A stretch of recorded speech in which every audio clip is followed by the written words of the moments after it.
লাস্টে মানে টিনেজ বয়সে হয়ে থাকে এরকম একটা ঘটনা। আচ্ছা, তখন বলতেছে যে মা ইটস সেম এরকম একটা ঘটনা আমি জীবন কাহিনীতে এরকম শুনেছি, হ্যাঁ তো তুমি এটা শুনে দেখো তোমার ভালো লাগবে। তো ওই যে আমার শুরু হলো নেশা। তো বেশিরভাগ সময় দেখা যাচ্ছে আমি লেখালেখি করার সময় দেখা যাচ্ছে কানের মধ্যে আপনাদের জীবন গল্পগুলো যে কোনো একটা যেটা ভালো লাগে, যেমন গতকাল রাত্রে শুনেছি রিমিটটা। তো ওটা শুনে আমি কিন্তু সত্যি কথা যেটা বলবো, মানে আমি প্রেশারের ওষুধ খাই, প্লাস আমার একটা নার্ভের ওষুধ আছে, তারপরে আমাকে একটা অল্প পারে ঘুমের ওষুধও খেতে হয়, কিন্তু তারপরে ভোর 5টা পর্যন্ত আমি চোখ এক করতে পারিনি। হ্যাঁ, যদি কেউ বলে যে আপনি 38 বছরের বয়স্ক মহিলা হয়ে কেন রিমির গল্পটা আপনাকে এত ইফেক্ট করলো কেন, হ্যাঁ ওই যে রিমির কান্নাটা, এবং আমি চিন্তা করলাম আমার না কেন জানি যে কোনো কাহিনী শুনলে মনে হয় কি ওইটা মনে হয় আমি হয়ে গেছি, এরকম মনে হয় মাঝে মাঝে আমার মনের মধ্যে। থ্যাংক ইউ সো মাচ, খুব ভালো একটা সূচনা বোধহয় হলো আজকের এই অনুষ্ঠানে। আপনার মেয়ে শোনে তার মানে এই অনুষ্ঠান? হ্যাঁ, আমার 2 মেয়েই শোনে। আচ্ছা, তো আপনার বড় মেয়ে কি করছে? আমার বড় মেয়ে এখন নর্থ সাউথে আর্কিটেকচার ইঞ্জিনিয়ারিং ভর্তি হয়েছে। ও শোনে এই প্রোগ্রামটা? জি, ও শোনে। বিউটিফুল। সো হ্যালো বলে দিলাম আমরা আমাদের এই অনুষ্ঠান থেকে। এবং আপনার ছোট মেয়েটা ক্লাস 9 বা 10 উঠবে। আচ্ছা, তো আজকে এই যে ভদ্রমহিলা যিনি আছেন রিমা, তার জীবন গল্পটা আসলে কি আমরা ধারাবাহিকভাবে আপনাদের সামনে উপস্থাপন করতে যাচ্ছি। এবং আপনি বলুন না, আপনার মতো করেই বলুন, আপনি কোথা থেকে শুরু করতে চান? অ্যাকচুয়ালি আমার শৈশব থেকে আমি শুরু করব। তো শৈশব তো আসলে খুব ছোটকালের কথা কিছু মনে থাকে না কারোর, সেগুলো হচ্ছে সবাই বাবা মার কাছ থেকে শুনে তারপরে হয়তো আমাদের বলতে হয় ছোটকালে এরকম করতাম ওরকম করতাম। তো আমার যতদূর থেকে মনে আছে আমি তখন থেকে শুরু করব আর কি। তো আমি যেটা, আমার বাবা ছিলেন রোডসেন হারের ইঞ্জিনিয়ার। আমার বাবারা হচ্ছে 13 ভাই বোন এবং আপন 13 ভাই বোন, মানে একই মায়ের পেটে 13 ভাই বোন? জি। আমার দাদির মোট সন্তান ছিলেন 18 জন, 13 জন বেঁচে ছিলেন লাস্ট পর্যন্ত। আপনার দাদি কি বেঁচে আছেন? জি, আমার দাদি গত 2 বছর হচ্ছে মারা গিয়েছে। মাশাআল্লাহ। আমি তো অবশ্যই, এটা আসলে ওই দাদিদের আমলে এটা সম্ভব। আমার মনে হয় না যে বর্তমান আমলে কোনো মেয়ে বা ভদ্রমহিলা যদি কেউ শোনেন তিনি সেন্সলেস হয়ে যেতে পারেন, মানে ওই স্টেজ যাওয়া তো অনেক বড় বিষয়। ওকে, বলেন প্লিজ। তো আমার যতটুকু মনে আছে, মানে আমার ছোট ফুপু আর আমি, মানে আমার যেটা 11 নম্বর ফুপু আর কি, মানে আমি এখানে বলতে চাচ্ছি যে আমার ফুপু হচ্ছে 11টা, বাবার চাচা 2 জন, মোট 13 জন। আচ্ছা, তো বাবা হচ্ছে একদম 13 ভাই বোনের বড়। ও ওকে, মানে সবার বড় 13 জনের মধ্যে আমার বাবা সবচেয়ে বড়। জি। আর ছোট চাচা হচ্ছে 6 ফুপুর পরে, মানে চাচা বাবার থেকে অনেক ছোট। তো আমাদের শৈশবটা এরকম ছিল যে আমরা যতটুকু শুনেছি যে আমার দাদা ভাই মানে গ্রামের খুব গণ্যমান্য একজন লোক ছিলেন, চেয়ারম্যানও ছিলেন। তিনি খুবই জাঁকজমক বর্ণাঢ্য জীবনযাপন করতেন এবং মোট কথা আমাদের পূর্বপুরুষরা জমিদার ছিলেন। যে এই বাড়িটা এখন আর নেই, তবে তো ওইটার ভগ্নাংশ এখনো আছে, কিন্তু এখন আমরা সব বংশধররা ছড়াই ছিটে গিয়েছি। মানে ওটা কোথায় আছে? এটা কুষ্টিয়ার জমিদার ছিলেন আপনার দাদা? আমাদের কুষ্টিয়ার জমিদার, মানে আমাদের শহর থেকে একটু ভিতরে। আচ্ছা আচ্ছা, ওকে ওকে।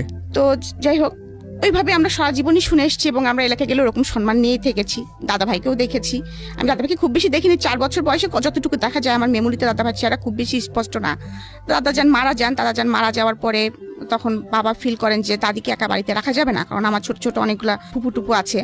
তো তখন আমার বাবা একদম সবাইকেই নিয়ে আসেন, আর আমার চাচু অনেক আগে থেকেই আমাদের কাছেই থাকতেন। একটা জিনিস আমি বুঝতে পারছি যে আপনার বাবা যেহেতু বড় ছিলেন, আপনার দাদার অ্যাবসেন্সে উনি আসলে সবার অভিভাবক হিসেবে দায়িত্ব পালন করেন। দাদা এবং মা, আমার মাও প্রচন্ড এফোর্ট দিয়েছে সংসারের পেছনে, সেটা মানে না বললেই নয়। তো বাবা হঠাৎ করে একদিন দেখলাম যে একজন মানে বাসায় হারমোনিয়াম, ডুগি, তবলা এরকম নিয়ে আসে। আমি একটু ইন্টারাপ্ট করছি এখানে, সেটা হচ্ছে যে আপনারা কয় ভাই বোন ছিলেন? ও, আমরা 3 ভাই বোন। 3 ভাই বোন ছিলেন? জি। আপনি বড় সবার? না, আমার ভাই বড়, আমি মেজো, ছোট ভাই। আচ্ছা, তো আপনি যে সময় মেমোরি দিয়ে শুরু করলেন, এটা কত বছর বয়সে আপনার? এটা আমার 4 বছর বয়সে। মানে স্কুলে তখনও ভর্তি হননি? মানে তখন স্কুলে যাব, সেই বছরই হয়তো স্কুলে ভর্তি। ঠিক আছে, হ্যাঁ বলুন। তারপরে বাবা ডুগি, তবলা, হারমোনিয়াম নিয়ে আসছে, করছে। তা আমরা তো সবাই খুব লাফালাফি করতেছি, কারণ পাশে তো আমি একা না, আমার ছোট ছোট আরো ফুপুরা ছিল। আমি বললাম না যে আমরা সবাই একসঙ্গে থাকতাম। তো বাবা এটা দিয়ে কি হবে, তখন হঠাৎ করে পরের দিন সকালে দেখলাম যে একটা লোক আসতেছে এবং খুব মেলি ভাব আর কি। তো আমরা বুঝতেছি না, তা আমাকে এসে বলতেছে যে এই বাবু এদিকে আসো, মানে এরকম করে আর কি। নাচের শিক্ষকরা একটু এরকম মেলি ভাষায় কথা বলে। তো আমার একটু কেমন লাগতেছে, বাসায় সবাই খুব হাসাহাসি করতেছি এরকম। আবার আমাকে ওই ঘরে যখন বাবা ডেকে নিয়ে গেছে যে আজ থেকে উনি তোমাকে নাচ শেখাবেন, আর আশেপাশ থেকে ফুপু টুপুরা উকি ঝুঁকি দিচ্ছে, মানে ছোট একটা ফ্যামিলিতে যা হয় আর কি, উকি ঝুঁকি দেওয়া কি হচ্ছে ওই ঘরের মধ্যে, এরকম একটা বিষয়।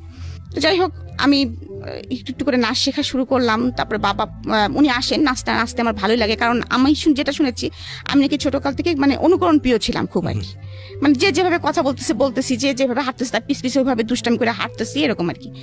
আর আরেকটা কথা বলি যে আমাদের ফ্যামিলিতে যেহেতু আমার 11টা ফুপু, একটা চাচা, আর তখন শুধু ভাই বোন বলতে আমরা 3 জন, তার মধ্যে মেয়ে আমি একজন। আর আমি ছোটকাল থেকে স্বভাবত একটু স্বাধীন চেতা, কারণ আমার বড় ভাইটা অসম্ভব ভদ্র এবং ভালো। আর আমি দেখতাম যে যেহেতু এত বড় একটা সংসার, এখানে জেদ না করলে কিছু পাওয়া যাচ্ছে না সহজে, হ্যাঁ খাবো না হুমকি দিয়ে দিচ্ছি, আমাকে এখন এই নকপালিশ টেনে দিতে হবে এরকম আর কি। তো কারণ আমাকে দিতে হলে আমার ছোট ফুপুটা হয়তো মন খারাপ করবে, কিন্তু আমার তখন তো সেই সেন্সটা নাই, আমার তো তখন সেই সেন্সটা আমার লাগবে, আমাকে দিতে হবে, আমাকে দিবা না কেন, এরকম একটা। আর বাবার সঙ্গে আমার সম্পর্কটা খুব বেশি ভালো ছিল, যার জন্য ওই রাত্রে বাবা আসলে বা যখনই সুযোগ পেতাম পুটপুট করে, বাবা জানো এরকম নতুন মেকআপ বক্সটা উঠছে, বাবা জানো নতুন এই পেন্সিলটা আসছে, মানে এটা মাকে এড়ায় বাবার কাছ থেকে নেওয়া আর কি। এবং এটা একটা জিনিস ছিল, কিন্তু কখনোই সেই টাকাটা নিয়ে বা বাবা যদি কিনে দিত আমি একটা কিনতাম না কখনোই, কারণ ওই যে আমার ছোট ফুপুটার আমি এক বয়সে এবং আমরা একই স্কুলে দুজনে পড়াশোনা করতাম, আচ্ছা একই সঙ্গে, এবং একটাই রিজার্ভ রিক্সা ছিল, দুজনে একটাতেই যাওয়া আসা করতাম। তো নাচ শিখছি এবং নাচ শিখতে শিখতে একসময় মানে ওইটাই আমার ধ্যান এবং জ্ঞান হয়ে যায়, পড়াশোনাটার পাশাপাশি চলছে। আর সাথে আরেকটা আমার নেশা ছিল, সেটা হচ্ছে বই পড়া। আমি প্রচুর পড়তে পছন্দ করতাম। যেমন ছুটির দিনে আমি নিজে স্বাধীন ঘোষণা করে দিতাম, বাসায় বলতাম আজকে আমাকে খাওয়ার জন্য কেউ তাড়া দিবা না, আমাকে বসার জন্য কেউ তাড়া দিবা না, আমাকে ঘুমানোর জন্য কেউ তাড়া দিবা না, আমি আজকে স্বাধীন, আমি আয়ুব বাচ্চুর গান শুনবো, আমি আজকে সারাদিন গল্প মানে বই পড়বো, এরকম আমার ইচ্ছা আমি সেটা করবো, আমি স্বাধীন হয়ে গেছি মোট কথা। বিকাল হলে তো আমাকে বাসায় পাওয়া যেত না, আমি তো খেলার মাঠে হ্যাঁ পা হাত পা ছিঁড়ে নিয়ে চলেও এসছি, এরকম ডান পিটে টাইপের ছিলাম আর কি। তো আমাকে নাচ শেখাতে আমার টিচার এটা বুঝে ফেলছিলেন। তো উনার অবদান আমার জীবনে অনেকখানি, মানে উনাকে আমি গুরু হিসেবে সারা জীবন ভক্তি করে যাবো, কতদিন বেঁচে থাকবো, মানে নাচের গুরু। হ্যাঁ, উনি আমাকে আসলেই নিজের মেয়ে বলবো না, মানে আমি তার শিষ্য হিসাবেই উনার মনে হয় সবটুকু আমার মধ্যে ঢেলে দিয়েছিলেন। যাই হোক, নাচ শিখতেছি তো এক সময় যে সে আমাকে একটা প্রতিযোগিতার কথা বললে, আমার বাবাকে শিশু প্রতিযোগিতা বলে যেটাকে। তো আমি করতাম বেসিক্যালি ক্লাসিক্যালের আবার 4টা পার্ট, তার মধ্যে হচ্ছে আমি করতাম কথক। তো আমি ফার্স্ট যখন এরকম পার্টিসিপেট করলাম, তো সেবার আমি কিছু মানে মোটামুটি জেলা পর্যন্ত আসছি, বিভাগ পর্যন্ত আসছি, ঢাকায় এসে আমি কোনো প্লেস করতে পারি নাই। আচ্ছা, মনটা অনেক খারাপ হয়েছে, স্বভাবতই ছোট বাচ্চা মানুষ কান্নাকাটি তো করবোই, কান্নাকাটি করছি তো আমাকে উনি সবসময় ইন্সপিরেশন দিয়ে যেতেন, বলতেন না না তুমি বেটার করবা, আসলে তুমি তো ঢাকাতে শেখো না, মফস্বলের নাম শুনলে ওরা একটু নাক ছিটকায় আর কি, এরকম করে আমাকে অনেক কিছু বলতেন টলতেন। তো যাই হোক, পরে আবার তার পরের বছর আসলাম, সেটা হলো শিক্ষা প্রতিযোগিতা, এটা স্কুল ভিত্তিক, স্কুল থেকে আসতে হয়, স্কুল থেকে নাম লেখাতে হয়। তো সেবার যখন আসলাম, তো সেবার আসার পরে আমি আমাদের জেলাতে তো আমি ফার্স্ট হলাম, বিভাগে এসে আমি সেকেন্ড হলাম। আচ্ছা, সেকেন্ড হলাম। প্রত্যেক বিভাগের ফার্স্ট যারা তারা আসবে, সেবার হঠাৎ করে আবার নিয়ম হলো যে ফার্স্ট সেকেন্ড দুজন আসবে। আচ্ছা, তো আমার বাবা আমাকে কিছুতেই নিয়ে আসবে না, তো বাবা বলছে আমার তো অফিস থেকে সময় বের করা খুব টাফ। তারপরেও বাবা আমার জোড়াজুড়ি দেখে এবং স্যারের জোড়াজুড়ি দেখে বাবা আমাকে নিয়ে আসলেন।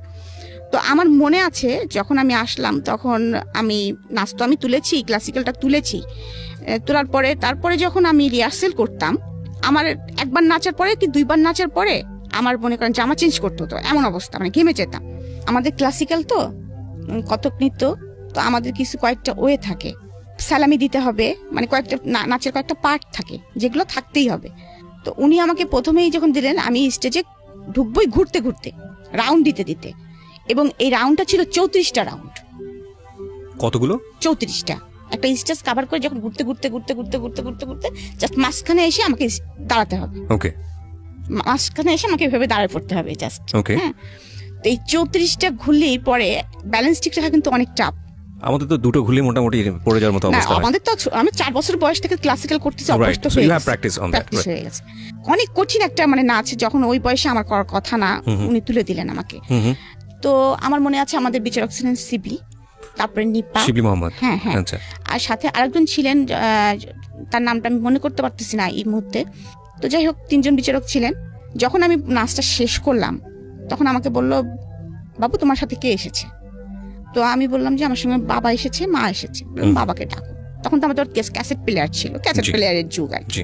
তো আমার বাবাকে ডাকলেন, ডাকার পরে কি বলবো, আমার গুরুজি আর কি বলবো, শিবি মোহাম্মদ, হ্যাঁ মোহাম্মদ, উনি বললেন ও এত ভালো নেচেছে আর এত সুন্দর পায়ের কাজ, আর সেকেন্ডলি ওর পায়ের কাজ আর ওর হচ্ছে আর্ট। তো আমরা বাধ্য হয়েছি যে মানে নিপাকে বলেছি তুই ওর পা দেখ, আমি ওর আর্ট দেখি, মানে একবারে দুটা জিনিস আমরা ফলো করতে পারিনি। আমার বাবাকে এটা বললেন এবং বাবাকে অনুরোধ করলেন যে আপনি নাচটা ছাড়াবেন না আপনার মেয়েকে। সে তার পাটা খুব মানে ক্লাসিক্যালের জন্য যেটা দরকার, তার পায়ের কাজটা অসাধারণ। ওকে, চমৎকার। আমরা এখান থেকে একটা বিরতি নিতে চাই প্রিয় শ্রোতা। আপনারা শুনছেন মিস্টার ম্যাঙ্গো ক্যান্ডি প্রেজেন্টস জীবন গল্প। আপনারা বুঝতেই পাচ্ছেন যে আজকে রিমার যে জীবন গল্পটা সেটা খুব হ্যাপি স্টার্টিং এবং খুব চমৎকার একটা ফ্যামিলিতে তার বড় হওয়া। চমৎকার বলছি এই কারণে যে আমাদের আজকের সময়ে এই শহরের জীবনে, অন্তত শহরের জীবনে কিংবা গ্রামীণ জীবনেও বোধহয় খুব একটা যৌথ পরিবার দেখা যায় না, এবং এতটা ভাই বোনের পরিবার খুবই বিরল। যৌথ পরিবারে বড় হওয়ার একটা মজা হচ্ছে যে সুখ দুঃখ আনন্দ ওখানে খুব হইচই করে ভাগাভাগি করা যায়। প্রাইজ দিলেন এবং আমাকে, আমার মনে আছে অনেকগুলি বই দেওয়া হলো, হ্যাঁ মানে অনেক, মানে কি মিনিমাম 22-23টা, মানে এত বড় একটা বই আমি ছোট মানুষ টেনে আনতে পারছিলাম না। আর আমি একেতেই ছোট মানুষ, আর দেখতে শুনতে তো এমনিই ছোট মানুষ, কারণ আমি লম্বা হই নাই, তারপরে মানে সেই কমপ্লেন খাই নাই, তুই বেড়ে উঠি নাই, হ্যাঁ তো এরকম একটা অবস্থা। যাই হোক, আরো শুকনা ছিলাম তখন, তো আমি স্টেজ থেকে টেনে আনতে পারতেছি না, এটা খুব একটা হাস্যকর ব্যাপার হয়ে যাচ্ছে সবার কাছে। তো যাই হোক, বাবা আমাকে হেল্প করতেছে, করতেছে। তারপরে তো আমি রূপার মেডেল পেয়েছি, এটাও একটা খুব মানে মজার বিষয়। যখন এলাকাতে গেলাম সম্মাননা হলো, তো এভাবে চলতেছে, আমি নাচ শিখতেছি। তো তখন থেকেই আমার শুরু হয়ে গেল মনের ভিতরে একটা, মানে তখন তো ক্লাস 8-এ 9-এ উঠেছি কেবল, তো তখন তো আমি একটু বুঝি, তখন কিন্তু আমার একটা মানুষের একটা এম থাকে কিন্তু, যে আমি এই লাইন ধরবো, বা আমি ইঞ্জিনিয়ার হব, বা ডাক্তার হব, বা আমি যাই কিছু একটা হব, আমাকে জীবনে তো কিছু একটা হতে হবে। কারণ আমি দেখে এসেছি ছোটকাল থেকে যে আমার ফ্যামিলিতে আমার চাচু এস্টাবলিশড, খুব ভালো পর্যায়ে আছে, সে জয়েন্ট সেক্রেটারি, এখন হচ্ছে অতিরিক্ত সচিব। আচ্ছা। তো তখন প্রথম যখন ম্যাজিস্ট্রেট হিসেবে সে জয়েন করেছিল, তখন প্রশাসন লাইনে ছিল সে। বাবাকে দেখেছি, বাবা ইঞ্জিনিয়ার, তারপরে আরো ফ্যামিলি আনুষঙ্গিক ফুপা টুপু সব মিলাই মোটামুটি একটা নাইস একটা ইয়া। এদিকে কিন্তু একটা বিষয় আমি আপনাদেরকে আর কি অবগত করতে চাচ্ছি, যে আমি নাচ শিখছি বলে খুব স্মুথ ভাবে শিখছি এটাও কিন্তু না। কারণ যতই হোক আমরা Bangali family, conservative family, secondly conservative, secondly যৌথ ফ্যামিলি, তারপরে আরেকটা বিষয় আছে মফস্বলে বাস করি, রাইট, মফস্বলে বাস করি। আর আমাদের যেহেতু যৌথ ফ্যামিলি, সেহেতু মানে 12 রকম মানুষ, 12 রকম মন, 12 রকম কথা, জি। তো এরকম চলতেছে। তো আমার কিন্তু মনের ভিতরে আমার একটা স্বপ্ন, মানে আমার নাচ মানে একটা স্বপ্ন হয়ে গেছে। তো চাচু তখন এই কয়দিনে কি ঘটে গেছে সেটার জন্য চাচু এসে, আর আমার অভ্যাস ছিল চাচুর পিস ঘোরা, আর চাচুর ঘাড়ে চড়ার অভ্যাস ছিল খুব বেশি। তো আমাকে ঘাড়ে চড়ায় চাচু ওই পেটে একটা এরকম ই করে বলতো রেডিও অন, হ্যাঁ। আর আমার তখন শুরু হয়ে যেত আর কি, বাসায় কয়দিনে কি হয়েছে জানতে হচ্ছে, এটা হয়েছে, এটা হয়েছে। মা বাবাকে ধরে বকা দিয়েছিল, ভাইয়া এরকম দুষ্টামি করেছিল, কি ছোট ফুপু চাচাকে পুরা দিয়ে দিতাম আর কি। তো এরকম একটা মজার লাইফ আমার চলতেছে আর কি, খুবই মজার। মানে আমি আসলে আমার ছোট শৈশবটা মনে হয় এখনো মাঝে মাঝে স্বপ্নে দেখি। তো আমার টিচার আমাকে নাচ শেখাচ্ছেন এবং একদিন আমাকে শাস্তি দিলেন যে তুই যেহেতু এটা 30 বার প্র্যাকটিস করিস নি, তো শাস্তি আজকে সারাদিন তুই নুপুর পরে থাকবি। বললো সারাদিন তুই নুপুর খুলতে পারবি না, খাবি নুপুর পরে, গোসল করবি নুপুর পরে, এবং তোকে 100 বার প্র্যাকটিস করতে হবে। ওকে। কারণ তার আগে আমার নতুন করে একটা প্রোগ্রাম ছিল। ওকে। তো আমিও জেদ হয়ে গেল, ঠিক আছে তাই হবে, হ্যাঁ তুমি আমাকে বকা দিলা। আমার সবসময় এরকম ছিল, তুমি আমাকে বকা দিলা তো ঠিক আছে, তা মা এত বলছে তুই নুপুর খোলা, আমি না আমি 100 বার প্র্যাকটিস করবো। ওইরকমই মা হয়তো একটু খাওয়াই দিচ্ছে, খাচ্ছি, তারপরে আবার ক্যাসেট ছেড়ে আবার প্র্যাকটিস শুরু করতেছি। এমন হলো সারাদিন নুপুর বেঁধে রাখাতে আমার পা ফুলে গেল। তারপরে তো যাই হোক, পরের দিন যখন আমার টিচার আসছেন, বাবা খুব রেগে গেছেন। তো তুমি এটা কি করছো, আমার মেয়ের পাটা দেখছো তুমি? তা বলে কি আমি, মানে উনি তো মেয়েলি ভাষায় কথা বলে, তা বলতেছে ভাই জান আমি তো বলছি কিন্তু ও যে গোসা করে সারাদিন পরে থাকবে আমি তো বুঝতে পারি নাই। তো যাই হোক, কালু মামা বলে যে নিজেই তেল গরম করে আনে, আমার মার কাছ থেকে তেল চায়, নিজে পায়ে মালিশ টালিশ করে। যাই হোক, তারপরে সেবার নতুন করে তো আমি পার্টিসিপেট করলাম এবং আমি 68 মার্ক নিয়ে সেবার আমি 3rd হলাম। আমার সঙ্গে ফার্স্ট হয়েছিলেন শাওন।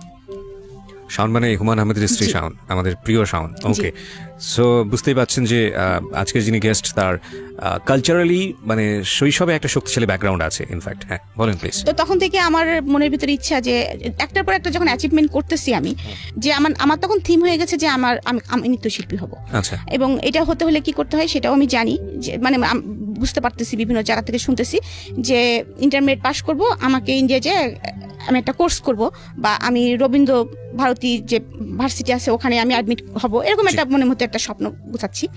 এর মধ্যে আমার বাবা ট্রান্সফার হয়ে কুষ্টিয়ায় চলে আসে। কুষ্টিয়ায় চলে আসার পরে কিছুদিন আমরা ভাড়া বাসায় থাকি, কারণ আমরা অনেক মানুষ ছিলাম, আমাদের হতো না। তো তারপরে বাবা ওখানে আবার জায়গা কিনে, আমাদের কুষ্টিয়া যেহেতু হোম ডিস্ট্রিক্ট, তো সেখানে বাবা আবার জায়গা কিনে বাড়ি করে ফেলেন, একবারে দোতলা বাড়ি করেন। যখনই বাবা বাড়িটা করেন তখনই হচ্ছে এমন অবস্থা হয় যে আমরা তো ছিলামই, আমার ফুপু টুপু আমার দাদি টাদি ছিলামই। তো গ্রাম সাইডে যেসব ফুপুদের বাড়ি ছিল তাদের ছেলে মেয়েরাও সবাই যারা কলেজে ভর্তি হলো সবাই আমাদের বাসায় এসে উঠলো। উঠার পরে তখন হচ্ছে আমি ক্লাস 10-এ অলরেডি উঠে গেছি। 10-এ ওঠা মানে আমার তখন প্রায় 15 বছর বয়স, একেবারে ছোট না, মানে ছোট না বলতে কি একটু একটু বোঝা শুরু করেছি যে আমি একেবারে ছোট না। আমাদের সিস্টেম ছিল দোতলায় আমরা মেয়েরা থাকতাম আর নিচতলায় হচ্ছে সব ছেলেরা থাকতো আর কি। তো বাসা ভর্তি যেহেতু মানুষ এইভাবে চলছে। কিন্তু এখন আমি যেটা বলবো সেটা হচ্ছে যে আমার কৈশোরে পদার্পণ যেটা বলবো আর কি, বয়সন্ধিকালে হচ্ছে যে আমি যে খুব সুন্দর, আমি যে অমক বা আমি তমক, এরকম কমপ্লিমেন্ট কখনো আমাকে ফ্যামিলি থেকে দেওয়া হয়নি কখনো। উল্টো আরো কমপ্লিমেন্ট পেতাম যে শর্ট এর কখনো বিয়েই হবে না, লম্বা হতাম না যেহেতু। আর যেহেতু ওই যে ডান পিঠের স্বভাবটা ছিল তার জন্য আমি কিন্তু আমার গায়ের রং কিন্তু 2 ভাগ থেকে চাপা। তো স্কুলে যেতাম যখন, তখন দেখতাম যে কিছু কিছু ছেলেরা সাইকেল নিয়ে পিস পিস যাচ্ছে। তো মজাই লাগতো আর কি, মজা লাগতো কি রে এই ছেলেটা পিস পিস আসে কেন। আবার এমনও আছে কোনোদিন এসে হয়তো বলেও দিতাম বাসায় যে ভাইয়া জানিস যাচ্ছিলাম আমাদের পাড়ার অমুক ছেলেকে দেখলাম, মানে ফুপাতো ভাই তো মেলাগুলায় বাসায়, আমার ভাইকেও বলতেছি আমার ফুপাতো ভাইদেরকে বলতেছি যে তারা আবার কি করছে, দেখা যায় তাকে যে শাসায় থুয়ে আসছে, তুই আমার বোনের পিস পিস গেছিস কেন। এটা হয়তো আমি জানিও না বা আমার বাবাও জানে না। তো এইভাবে চলতেছে। যাই হোক, ওই সময় আমার তখনও স্ট্যান্ড বাই 2 ফুপুর বিয়ে হয় নাই। তো আমাকে নিয়ে প্রচন্ড ঝামেলা শুরু হলো। মানে আপনার পিছনে এরকম ভাবে? হ্যাঁ, আমার পিছনে এ পাড়ার ছেলে লেগে গেল, ও পাড়ার ছেলে লেগে গেল। কেউ মানে বাসায় ফোন করে, কেউ ডিস্টার্ব করে, মানে স্কুলে তো ডিস্টার্ব করে, চিঠিপত্র তো দেয়। আর আমি আবার এখানে একটা বোকামি, এখন মনে হয় যে বোকামি করেছি, যে আমি আবার তাদেরকে পিটাইতাম। মানে বললো রাস্তার মধ্যে একটা প্রস্তাব দিল, এই চিঠিটা নাও, আমি জুতা পিটা করে চলে আসছি। দেখা যাচ্ছে যে বদমাইশ তোর চিঠি নেবো কিসের জন্য। হ্যাঁ, তারপরে দেখা যাচ্ছে আবার বাসায় এসে আবার নালিশ করলাম, আমার ভাইরা যে আবার তাদেরকে পিটুনি দিল, আবার এই পাড়ার ছেলে হলো ও পাড়ার ছেলের সাথে মারামারি লেগে গেল। মানে এরকম মানে সিচুয়েশনটা তৈরি হয়ে গেল। অনেক সময় ফোন করে বাবাকে হুমকি দিত যে আপনার মেয়েকে তুলে নিয়ে যান, কি করবেন দেখি, ও যে আমাদের পিটাইলো মারাইলো, হ্যাঁ আপনার যে কাজটা করেন বাবা হয়তো জানেও না। সেকেন্ডলি আর একটা বিষয় লক্ষ্য করা গেল ফ্যামিলিতে, সেটা হচ্ছে এখন বুঝি যে আমি যেহেতু খুব আদরের ছিলাম, একটা মেয়ে ছিলাম, তো আমার বাবা চাচার মিলে আমি একটা মেয়ে, এবং এভাবে মানুষ হচ্ছে দেখে হয়তোবা আমার কিছু কিছু ফুপুদের মধ্যে গ্রো করা শুরু করলো। তাদের তো সবার ছেলে আছে, আমাদের বাসায় লেখাপড়া করে, কারোর সঙ্গে বাইচান্স যদি আমার কোনো ভাব হয়ে যায় তাহলে তো বাবা না করতে পারবে না। ওকে, আমরা এরকম একটা কমপ্লেক্স সিচুয়েশন থেকে একটা ছোট্ট বিরতি নিতে চাই প্রিয় শ্রোতা। সেকেন্ড বারের মতো আপনারা শুনছেন মিস্টার ম্যাঙ্গো ক্যান্ডি প্রেজেন্স জীবন গল্প। আমি RJ কিবরিয়া আপনার সঙ্গে রয়েছি। প্রিয় শ্রোতা, আপনাদের সবার জন্য একটা বিশেষ সেগমেন্ট যুক্ত হলো আজকে থেকে মিস্টার ম্যাঙ্গো ক্যান্ডি প্রেজেন্স জীবন গল্পে। সেটা হচ্ছে এখন থেকে অনুষ্ঠান চলার কালীন সময়ে আমি আপনাদের সঙ্গে ইউটিউবে চ্যাট করব, এবং সেটা হবে আমার ইউটিউব চ্যানেলে। যারা এই মুহূর্তে আমাকে শুনতে পাচ্ছেন ঠিক রাত 12টায়, আমি আবারও বলছি ঠিক রাত 12টায় আমার চ্যানেল থেকে এই আজকের অনুষ্ঠানের ভিডিও ফুটেজ ওখানে প্রিমিয়ার করা হবে, এবং সেটা হবে লাইভ আকারে। সো আপনারা যারা আমাদের এই অনুষ্ঠানে শুনছেন, যারা সরাসরি গেস্টের সঙ্গে কথা বলতে চান কিংবা আমার সঙ্গে কথা বলতে চান, চলে আসুন আমার ইউটিউব চ্যানেলে। অনুষ্ঠান চলাকালীন সময় আমি আপনাদের যত রকমের কোয়ারি আছে, যা রকমের মন্তব্য আছে সবকিছু পড়বো এবং আমি রিপ্লাই দিব ওখানে। আমার ইউটিউবের ঠিকানা হচ্ছে www.youtube.com/RJ Kibriya FM। আমি আবারও বলছি www.youtube.com/RJ Kibriya। আমাকে একদিন ডেকে বললেন যে মা, তুমি কারোর সঙ্গে এত ক্লোজ হো না, তুমি তো সবার সঙ্গে খুব বেশি মেশো, হ্যাঁ তুমি একটা জিনিস মনে রাখবা যে তোমার নিজের ভাইয়া ছাড়া এখানে তোমার কেউ আপন ভাইয়া না। আর তুমি যদি রাস্তার একটা ছেলে ধরে নিয়ে আসো মা, সেটা আমি মেনে নিব, কিন্তু তুমি যদি আমার কোনো আত্মীয়তার সঙ্গে আত্মীয়তা করো তাহলে আমি সেটা মেনে নিব না। কারণ তুমি এখন বড় হয়েছো মা, তোমাকে এই কথাটা আমার বলা প্রয়োজন। কারণ আমি জানি তুমি তোমার মার সঙ্গে, আমি মার সঙ্গে কখনোই তেমন ফিল ছিলাম না, এখন ফিল করি যে মা কি জিনিস। হ্যাঁ, তখন কিন্তু হয়েছে কি, মা তো সারাদিন কাজে ব্যস্ত থাকতো, মার কাছে বকাটাই খেতাম বেশি আর কি, ওই জন্য মাকে ভালো লাগতো না। বাবা তো আদর দিত, বাবাকেই ভালো লাগতো আর কি, যেটা স্বাভাবিক যেটা হয় আর কি। তখন মা হচ্ছে ভিলেনের রোলটা পালন করতেছে আর কি, কারণ মা শাসন করেন। হ্যাঁ, তো তখন আমি হচ্ছে এমনকি আমি রাগ হলে, মার উপরে রাগ হলে মাকে বলতাম তুমি আমার মা না, তুমি আমার খালা। এমনকি একদিন ফকির আসছে, আমার আবার খুব ফকিরের ভিক্ষা দেওয়ার স্বভাব ছিল। রাস্তায় আপনার মানে কোনো রিক্সাওয়ালাকে দেখলে মানে একটু বুড়ো মতো রিক্সা দেখতে ব্যাগে যা থাকতো দিয়ে দিতাম। আচ্ছা, মানে আমার এখনো সেই স্বভাবটা আছে, যার জন্য আমি অনেক বকাও খাই, এখনো সেই স্বভাবটা আমার আছে। তো যাই হোক, এরকম একটু মায়া দয়াপূর্ণ লোক ছিল, মানুষ ছিলাম, যেমন যেদি ছিলাম অপরদিকে এই দিকটা ছিল আর কি। তো যাই হোক, এর মধ্যে আমার ফ্যামিলিতে খুব এটা নিয়ে খুব হইচই চলতেছে। বাবা ট্যাকেল দেওয়ার চেষ্টা করতেছে, পারতেছে না। এদিকে ফুপুরা বল কি আমার ছেলে তো এরকম ভালো পাশ করতেছে, আমার ছেলের সাথে বিয়ে দিয়ে দাও। ও বলে যে না ঠিক আছে মিয়া ভাই, মেয়ের নাচটা বন্ধ করে দাও, এরকম। আবার বিভিন্ন জায়গাতে বিয়ের প্রস্তাব আসে, এদিকে আবার হুমকি আসে। ইন্ডিপেন্ডেন্ট টাইম একদিন আমি তখন ফার্স্ট ইয়ারে পড়ি, তো আমি রিক্সায় করে আসতেছি। Honours first year? হ্যাঁ, অনার্স না, আমি ইন্টারমিডিয়েট ফার্স্ট ইয়ার। হ্যাঁ, তখন অনলি আমার 16 বছরে পা দিয়েছি আমি। তো আমি কুষ্টিয়া সরকারি কলেজে পড়তাম। জি। তো আমি কলেজ থেকে আসতেছি দুপুরের টাইম, একটু নিরিবিলি, 3:30 বাজতো আমাদের ক্লাস শেষ হতে হতে।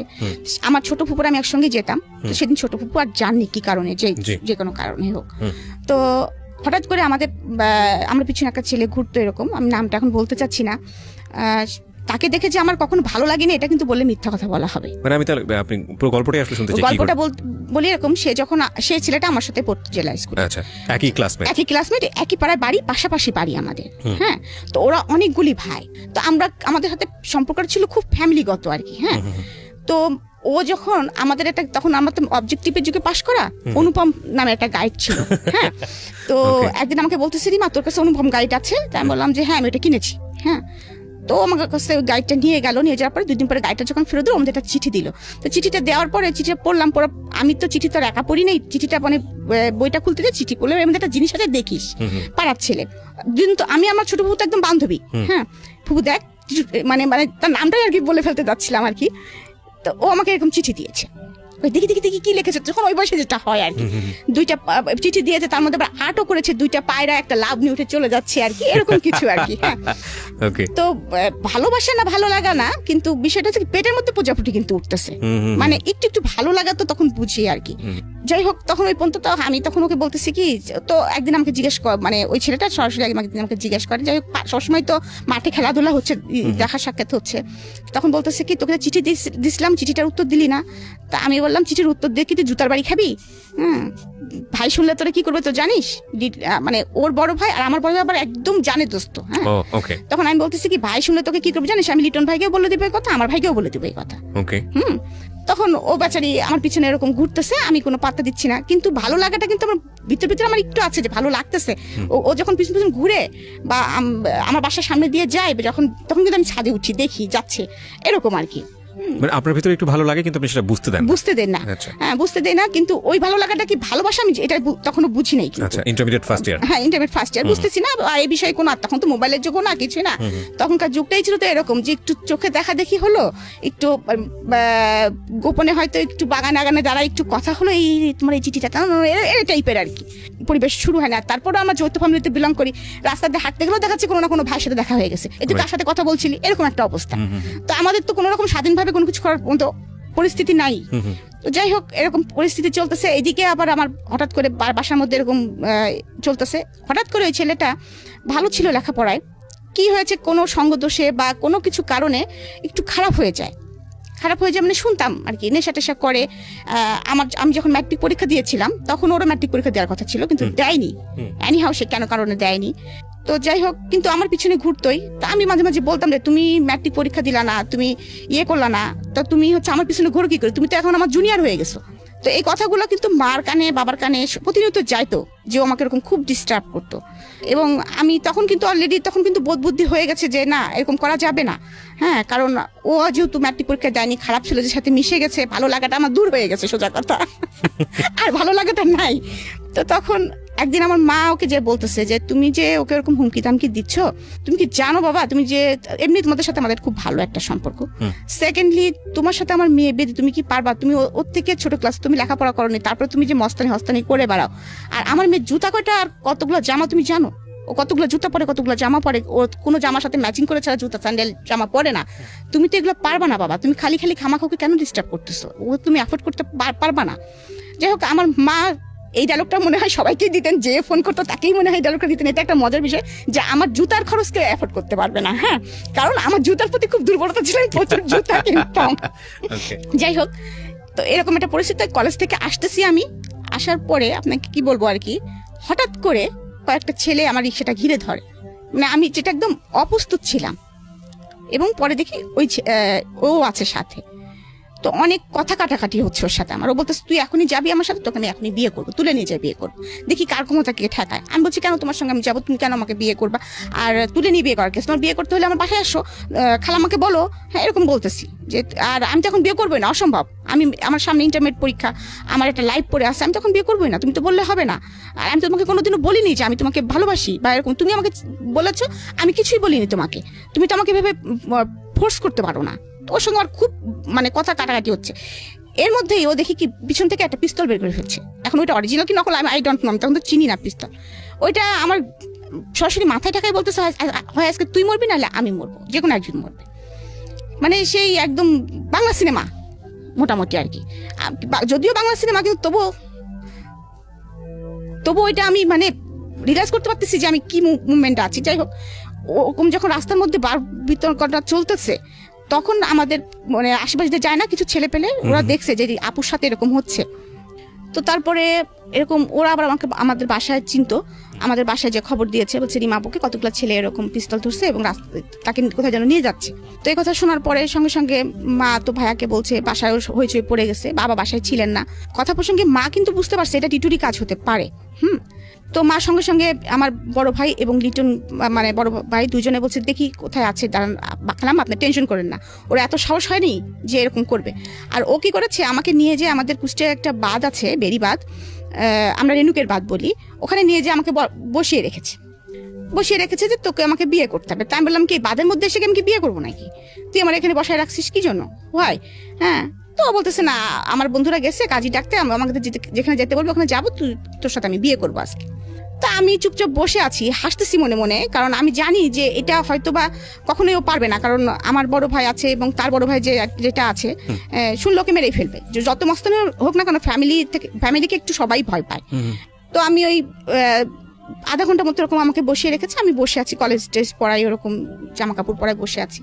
তো এর মধ্যে তো ওর ফ্রেন্ড সার্কেল দিয়ে আমার ভাইরা বের করে ফেলেছে যে রিমাকে নিয়ে কোথায় গিয়েছে, তোরা একটু আমাদেরকে বল। বড় ভাইরা বললে তো অনেক সময় ছোট ছোট ভাইরা না বলতে পারে না, তখন অনেকেই বলে যে ফ্রেন্ড সার্কেল, ওদের ফ্রেন্ড সার্কেলের মধ্যে বলছে যে হ্যাঁ এরকম একটা প্ল্যান করতেছিল, আজকে রিমাকে ধরবে যদি সুযোগ পায়, তো ওকে মনে হয় সম্ভব রেণুক বাদে নিয়ে গিয়েছে, ওখানে মনে হয় বাঁধের মধ্যে মানে নদীর পাশে বসে আছে মনে হয়। হ্যাঁ, ওকে রাজি করানোর চেষ্টা চলছে। আসলে ভাই এরকম কিছু না, ও যদি চাপে পড়ে হ্যাঁ করে দেয়, মানে এরকম একটা কিছু বলছে আর কি। তো আমার ভাই এবং সেই ওর বড় ভাইও, আমি দূরের থেকে দেখতেছি ওরা হেঁটে আসতেছে। তো আমি তো একদম তখন আরো রিল্যাক্স হয়ে গেছি যে ভাইরা তো আসতেছে। আর ওরা ওদের ভাইদের দেখে পিছন থেকে পিস্তল তখন আর কোনো নাই, তখন পিস্তল সরকার যার যার মতো সে পাশে দৌড় মারছে আর কি। 2-3টা ফ্রেন্ড ছিল, সে ছিল, তখন আর তার ফুটানি শেষ। যাই হোক, তখন থেকে আমাকে নিয়ে গেল বাসায় নিয়ে যাওয়ার পরে আরো পরিস্থিতি খারাপ হয়ে গেলো, বাবার মাথার মধ্যে সেটা গেঁথে গেল। হ্যাঁ, একদম গেঁথে গেল, মানে মা তো প্রচন্ড ভীতু হয়ে গেলেন, না জানি এরকম অ্যাক্সিডেন্ট আর একদিন হলে কি হবে।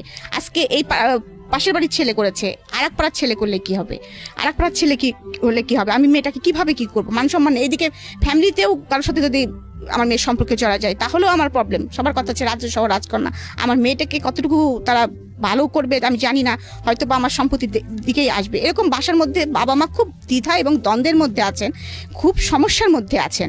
মানে তারা আমাকে নিয়ে, আমি এখন ফিল করি, তখন তো অত কিছু মেয়েরা জানতাম না যে কেন আমাকে বিয়ে দেওয়া হচ্ছে, কি বৃত্তান্ত। এর মধ্যে হঠাৎ করে আমার কলেজ থেকে দেখে আমার বাসায় বিয়ের প্রস্তাব পাঠানো হয়। তো আমার বাবা তখন খুব টেনশন করতেছেন, মা খুব টেনশন করতেছেন, এখন সলিউশন কি। এই টাইমে তোমার নাচটাও বন্ধ হয়ে গেছে, আমি কিন্তু মানসিকভাবে তখন কিন্তু খুবই মানে খারাপ পরিস্থিতির মধ্যে দিয়ে যাচ্ছি, কারণ আমাকে বাসা থেকে বেরোতে দেওয়া হচ্ছে না ওই কারণের পরে। সেকেন্ডলি আমার নাচটা বন্ধ হয়ে গেছে, যেটা আমার অ্যাম্বিশন, মোট কথা যে আমার প্রথম ভালোবাসা, my first love is my নাচ, সেটা আমার বন্ধ হয়ে গেছে, যেটা আমার ধ্যান জ্ঞান যেটাই বলেন।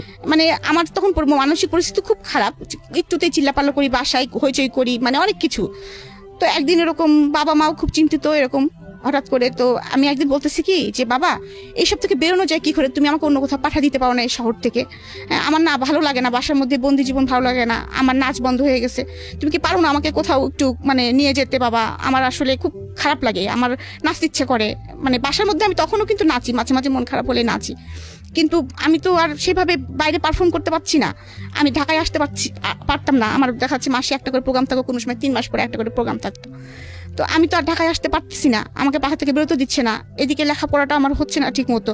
কি বলবো, তখন অনেকটাই মানসিক অবস্থা এমন ভেঙে গেছে, মানে আমি বলতে পারবো না, মানে আপনাদেরকে বোঝাতে পারবো না যে আমি মানে একটা মানে হিংস্র মানুষ থাকে না, মানুষ পাগল মানুষ থাকে না, কিছু খাওয়া নেই দাওয়া নেই, খাচ্ছি না দাচ্ছি না, কেউ কিছু বললেই ছুঁড়ে মারতেছি।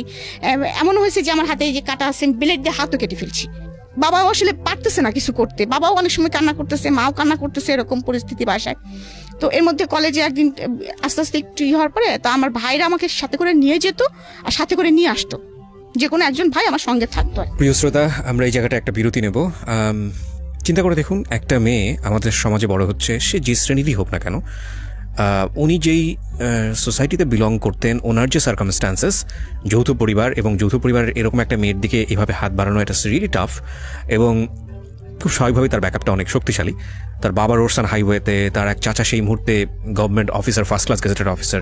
সুতরাং সেদিক থেকে কিন্তু তার একটা অনেক বড় ব্যাকআপ আছে, এবং তার যে কালচারাল ব্যাকগ্রাউন্ড, সেখানেও সে অত্যন্ত মানসিকভাবে শক্তিশালী একজন মেয়ে হিসেবে বড় হয়ে উঠছে। কিন্তু তারপরেও আমরা আমাদের সামাজিকতার কথা চিন্তা করে একটা পরিবার যখন এই ধরনের একটা ঘটনা ঘটে, কতটা ইনসিকিউর মনে করি এরকম একটা ঘটনাকে।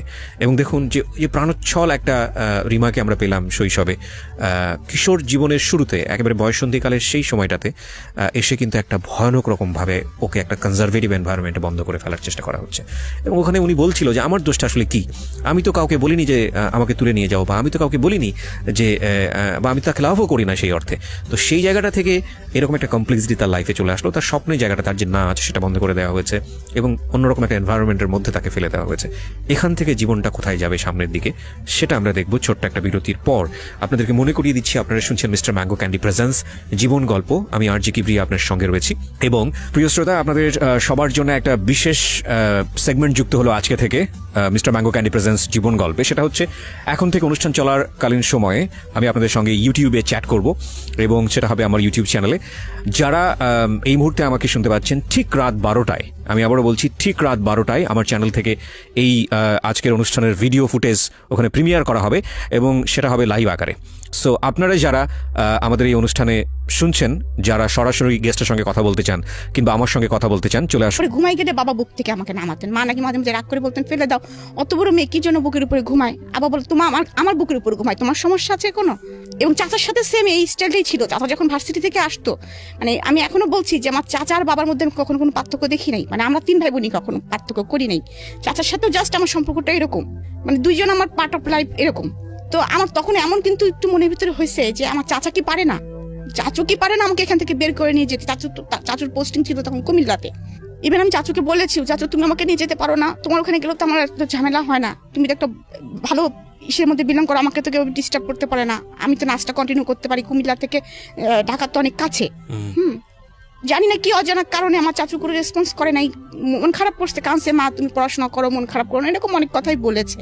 কিন্তু আমার মামারা, আমার আবার 2 মামা আর আমার মা একা, আমার মা বড়।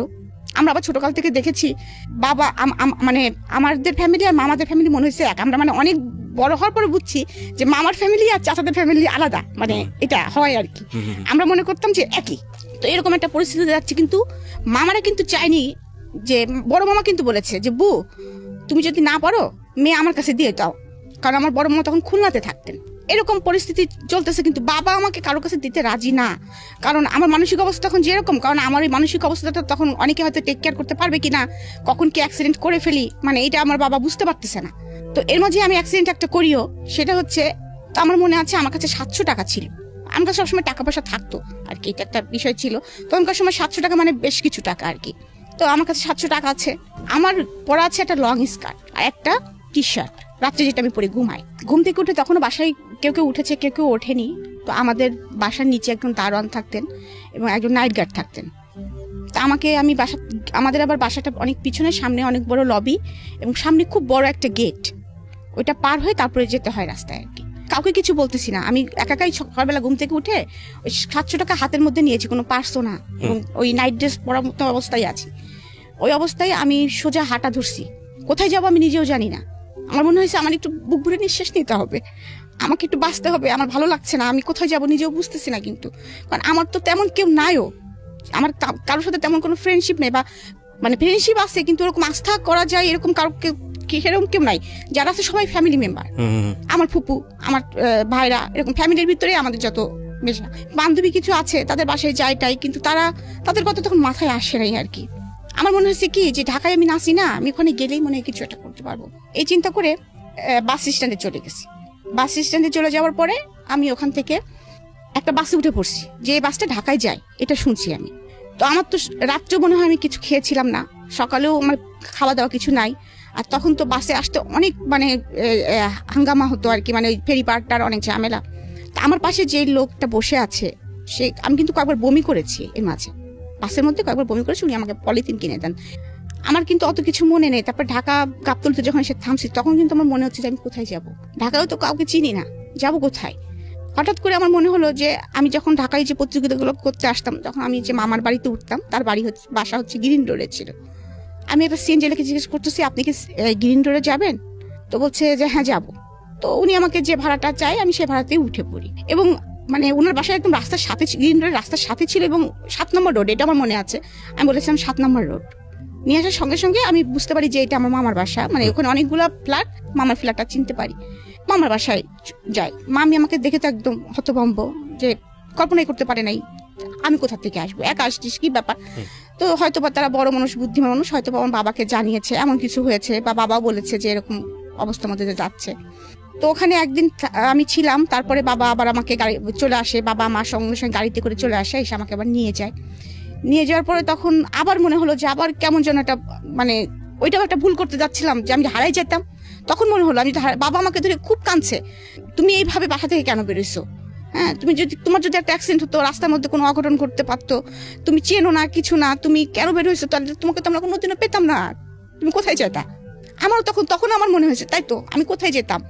তখন আমি বলছি, বাবা তুমি একটা কাজ করো, আমি কি বিয়ে দিলে স্বাধীন হবো? সবাই তো দেখি বিয়ে দিলে আর কারোর কিছু হয় না, কাউকে কিছু বলে না, অনেক স্বাধীনতা এসে যায়। তো আমি কি বিয়ে, আমাকে তাহলে বিয়ে দিয়ে দাও বাবা। মানে আপনি নিজেই বললেন? নিজেই বলতেছি। আচ্ছা। হ্যাঁ, বাবা বলতেছে যে তোমাকে বিয়ে দিয়ে দিব, তোমার বড় বড় 2টা ফুপু আছে, তাছাড়াও মানে বাবা একটু দ্বিধা করতেছে, আবার চিন্তা করতেছে না এটাই হয়তো ওর জন্য রাইট, এমন কারণ বাসা থেকে বেরোতে পারছি না। আবার এমনও কথা হচ্ছে যে মেয়ে বিয়ে দিলে একদিনও শ্বশুর বাড়ি যে ভাত খেতে পারবে না, যে মেয়ে কিছু করেই না।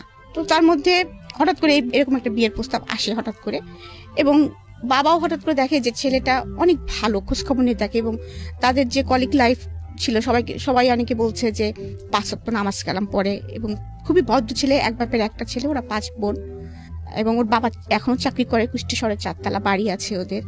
যদি কাশিম সাহেব আমার মেয়ে থাকতো, তাহলে আমি এই ছেলেকে সাথে বিয়ে দিয়ে দিতাম, এরকম মানে তার সম্বন্ধে এরকম গুড সংবাদ পায় বাবা সবসময়। আর আমি সবসময় বাবাকে ছোটকাল থেকে কেন জানি বলতাম, বাবা আমাকে আর্মি পার্সনের সাথে বিয়ে দিও, কারণ আমি যে শর্ট ছিলাম, মনে ওদের একটা কষ্ট ছিল আর কি, মানে সেই জন্য বলতাম কি, বাবা আর্মি ছেলেরা তো অনেক লম্বা হয়, আমাকে লম্বা ছেলের সাথে বিয়ে দিবা। এই ছেলেটা আবার অনেক লম্বা, 5 ফিট 11। তো ওইভাবেও কিন্তু আসলে মানে আমার বিয়ে হয়ে যাচ্ছে, আমি বুঝতে পারতেছি না। তো আমার মনে নেই সঠিক কারা কারা দেখতে আসছিল আমাকে। তো আমি সেদিন মনে হলো কি যে আমি একটু স্বাধীন, কারণ স্বাধীন মনে হলো কি যে অনেকদিন বাইরে যাইনি, অনেকদিন সাজিনি। আমি আবার সাজতে গুজতে খুবই পছন্দ করতাম, আমার চুলগুলো ছিল অনেক লম্বা লম্বা, এবং খুব সুন্দর চুল ছিল আমার মাথায়। তো আমি মাকে বলছি, মা দেখতে আসলে কি শাড়ি পরা যায়? তো মা বলছে হ্যাঁ যাই। তো আমি বোকার মতো মার শাড়ি বাঁচতেছি, কোন শাড়িটা পরবো। হ্যাঁ, মানে আমি সেদিন অনেক মানে আনন্দ পাচ্ছি, কেন জানি মনে হচ্ছে যে আমি জীবনে একটা স্বাধীন জীবন যাপন করতে চাচ্ছি। হ্যাঁ, যাচ্ছি এরকম। তো আমি মার একটা শাড়ি পছন্দ করেছি, মানে সেজেছি, বাবাকে বলেছি, বাবা তুমি নাস্তা কিনতে যাচ্ছ, আমার জন্য পেস্ট্রি নিয়ে এসো। আমি আবার পেস্ট্রি খেতে খুব পছন্দ করতাম, আমার জন্য গোলাপ ফুল নিয়ে এসো, আমি কিন্তু মাথায় গোলাপ পরবো, এরকম। যাই হোক, তারা আমাকে দেখতে আসছে, আমাদের ড্রয়িং রুমটা ছিল নিচে, আমরা দোতলার থেকে আমাকে নিচে নামা নিয়ে আসছে। ওরা আমাকে বিভিন্ন প্রশ্ন করতেছে। 2-1টা মনে আছে প্রশ্ন? 2-1টা প্রশ্নের মধ্যে যেমন নামাজ পড়তে পারি কিনা, তারপরে কোরআন শরীফ পড়েছি কিনা, তারপরে কিসে পড়ি, কোন সাবজেক্টে পড়ি। এর মধ্যে আর একটা ছিল যে তখন একটা নাটক হচ্ছিল, হেলাল নামের একটা চরিত্র ছিল আমাদের মধ্যে, ইন্দ্রধরক মিলনের মনে একটা নাটক হচ্ছিল টিভিতে। হেলাল নামের কাউকে চেনেন কিনা, এই নাটকটা আপনি দেখেন কিনা? হ্যাঁ হ্যাঁ হ্যাঁ, সম্ভবত রূপকথা। হ্যাঁ হ্যাঁ, তখন বলছি নাটকটা হচ্ছে, তখন তো আমাদের বিটিভি চলতো, এবং তখন ওই নাটকগুলো আমরা খুব আগ্রহ করে দেখতাম। তো আমি তখনও জানি না আমার হাজবেন্ডের নাম হেলাল, এই জন্য আমাকে প্রশ্ন করতেছে। হ্যাঁ, তখন বলছে হেলালের চরিত্রটা নাটকটা আপনার কাছে কেমন লাগে? কিন্তু ওখানে তো খালেদ খান তো ওখানে ভিলেন পুরা। আমি তো বেটা তো বদমাইশের লাঠি, মানে আমি তো সবসময় স্টেট কাট কথা বলি, আমি সরাসরি বলতেছি বেটা তো বদমাইশের লাঠি, হ্যাঁ এরকম বলতেছি আর কি। তোরা আবার এটা নিয়ে খুব হাসাহাসি করছে আর কি। যাই হোক, তারপরে আমাকে আমার হাজবেন্ড ঠিকানা লিখতে দিয়েছে, হ্যাঁ ঠিকানা লিখতে দিয়েছে যে আমার তোমার বাসার ঠিকানা লেখো। আমি আবার ঠিকানা লিখতে যে কুষ্টিয়া বানানটা এস এর ঘুলিটা কিভাবে দেয়, মানে একটু হলেও তো ভয় পাচ্ছি, ভুলে গেছি। হ্যাঁ আমি আমার ফুফাতো ভাই সামনে দাঁড়ায় আছে, জিজ্ঞেস করতে এস কেমন করে লেখে রে, ওদের সামনে জিজ্ঞাসা করতেছি। হ্যাঁ ও আবার হেসে ফেলছে, তুই এস লিখতে পারছিস না। যাই হোক, এই পার্টটা চলে গেল এবং ওরা আমাকে দেখে আমাকে কিছু টাকা, একটা খাম দিল হাতে ধরায়। তো যখন আমি দোতলা সিঁড়ি নিচতলা থেকে, তো বললো তুমি এখন যাও, তোমার সাথে পরে আবার কথা হবে। বাবা বললো মা তুমি উপরে চলে যাও। তা আমি উপরে চলে যাচ্ছি আর ওই টাকাটা গুনতেছি আর হাসতেছি, দেখতেছি যে ওখানে 2000 টাকা আমার এরকম সামথিং কিছু, এবং বলতেছি আমার ছোট ফুপু আমার সাথে আছে। আমি বলছি দেখ ফুপু, কালকে যাই একটা জিন্সের প্যান্ট কিনবো, একদম ঝাঁকানাকা একটা ব্লু প্যান্ট দেখে আসছি, ওইটা আমি কিনবই।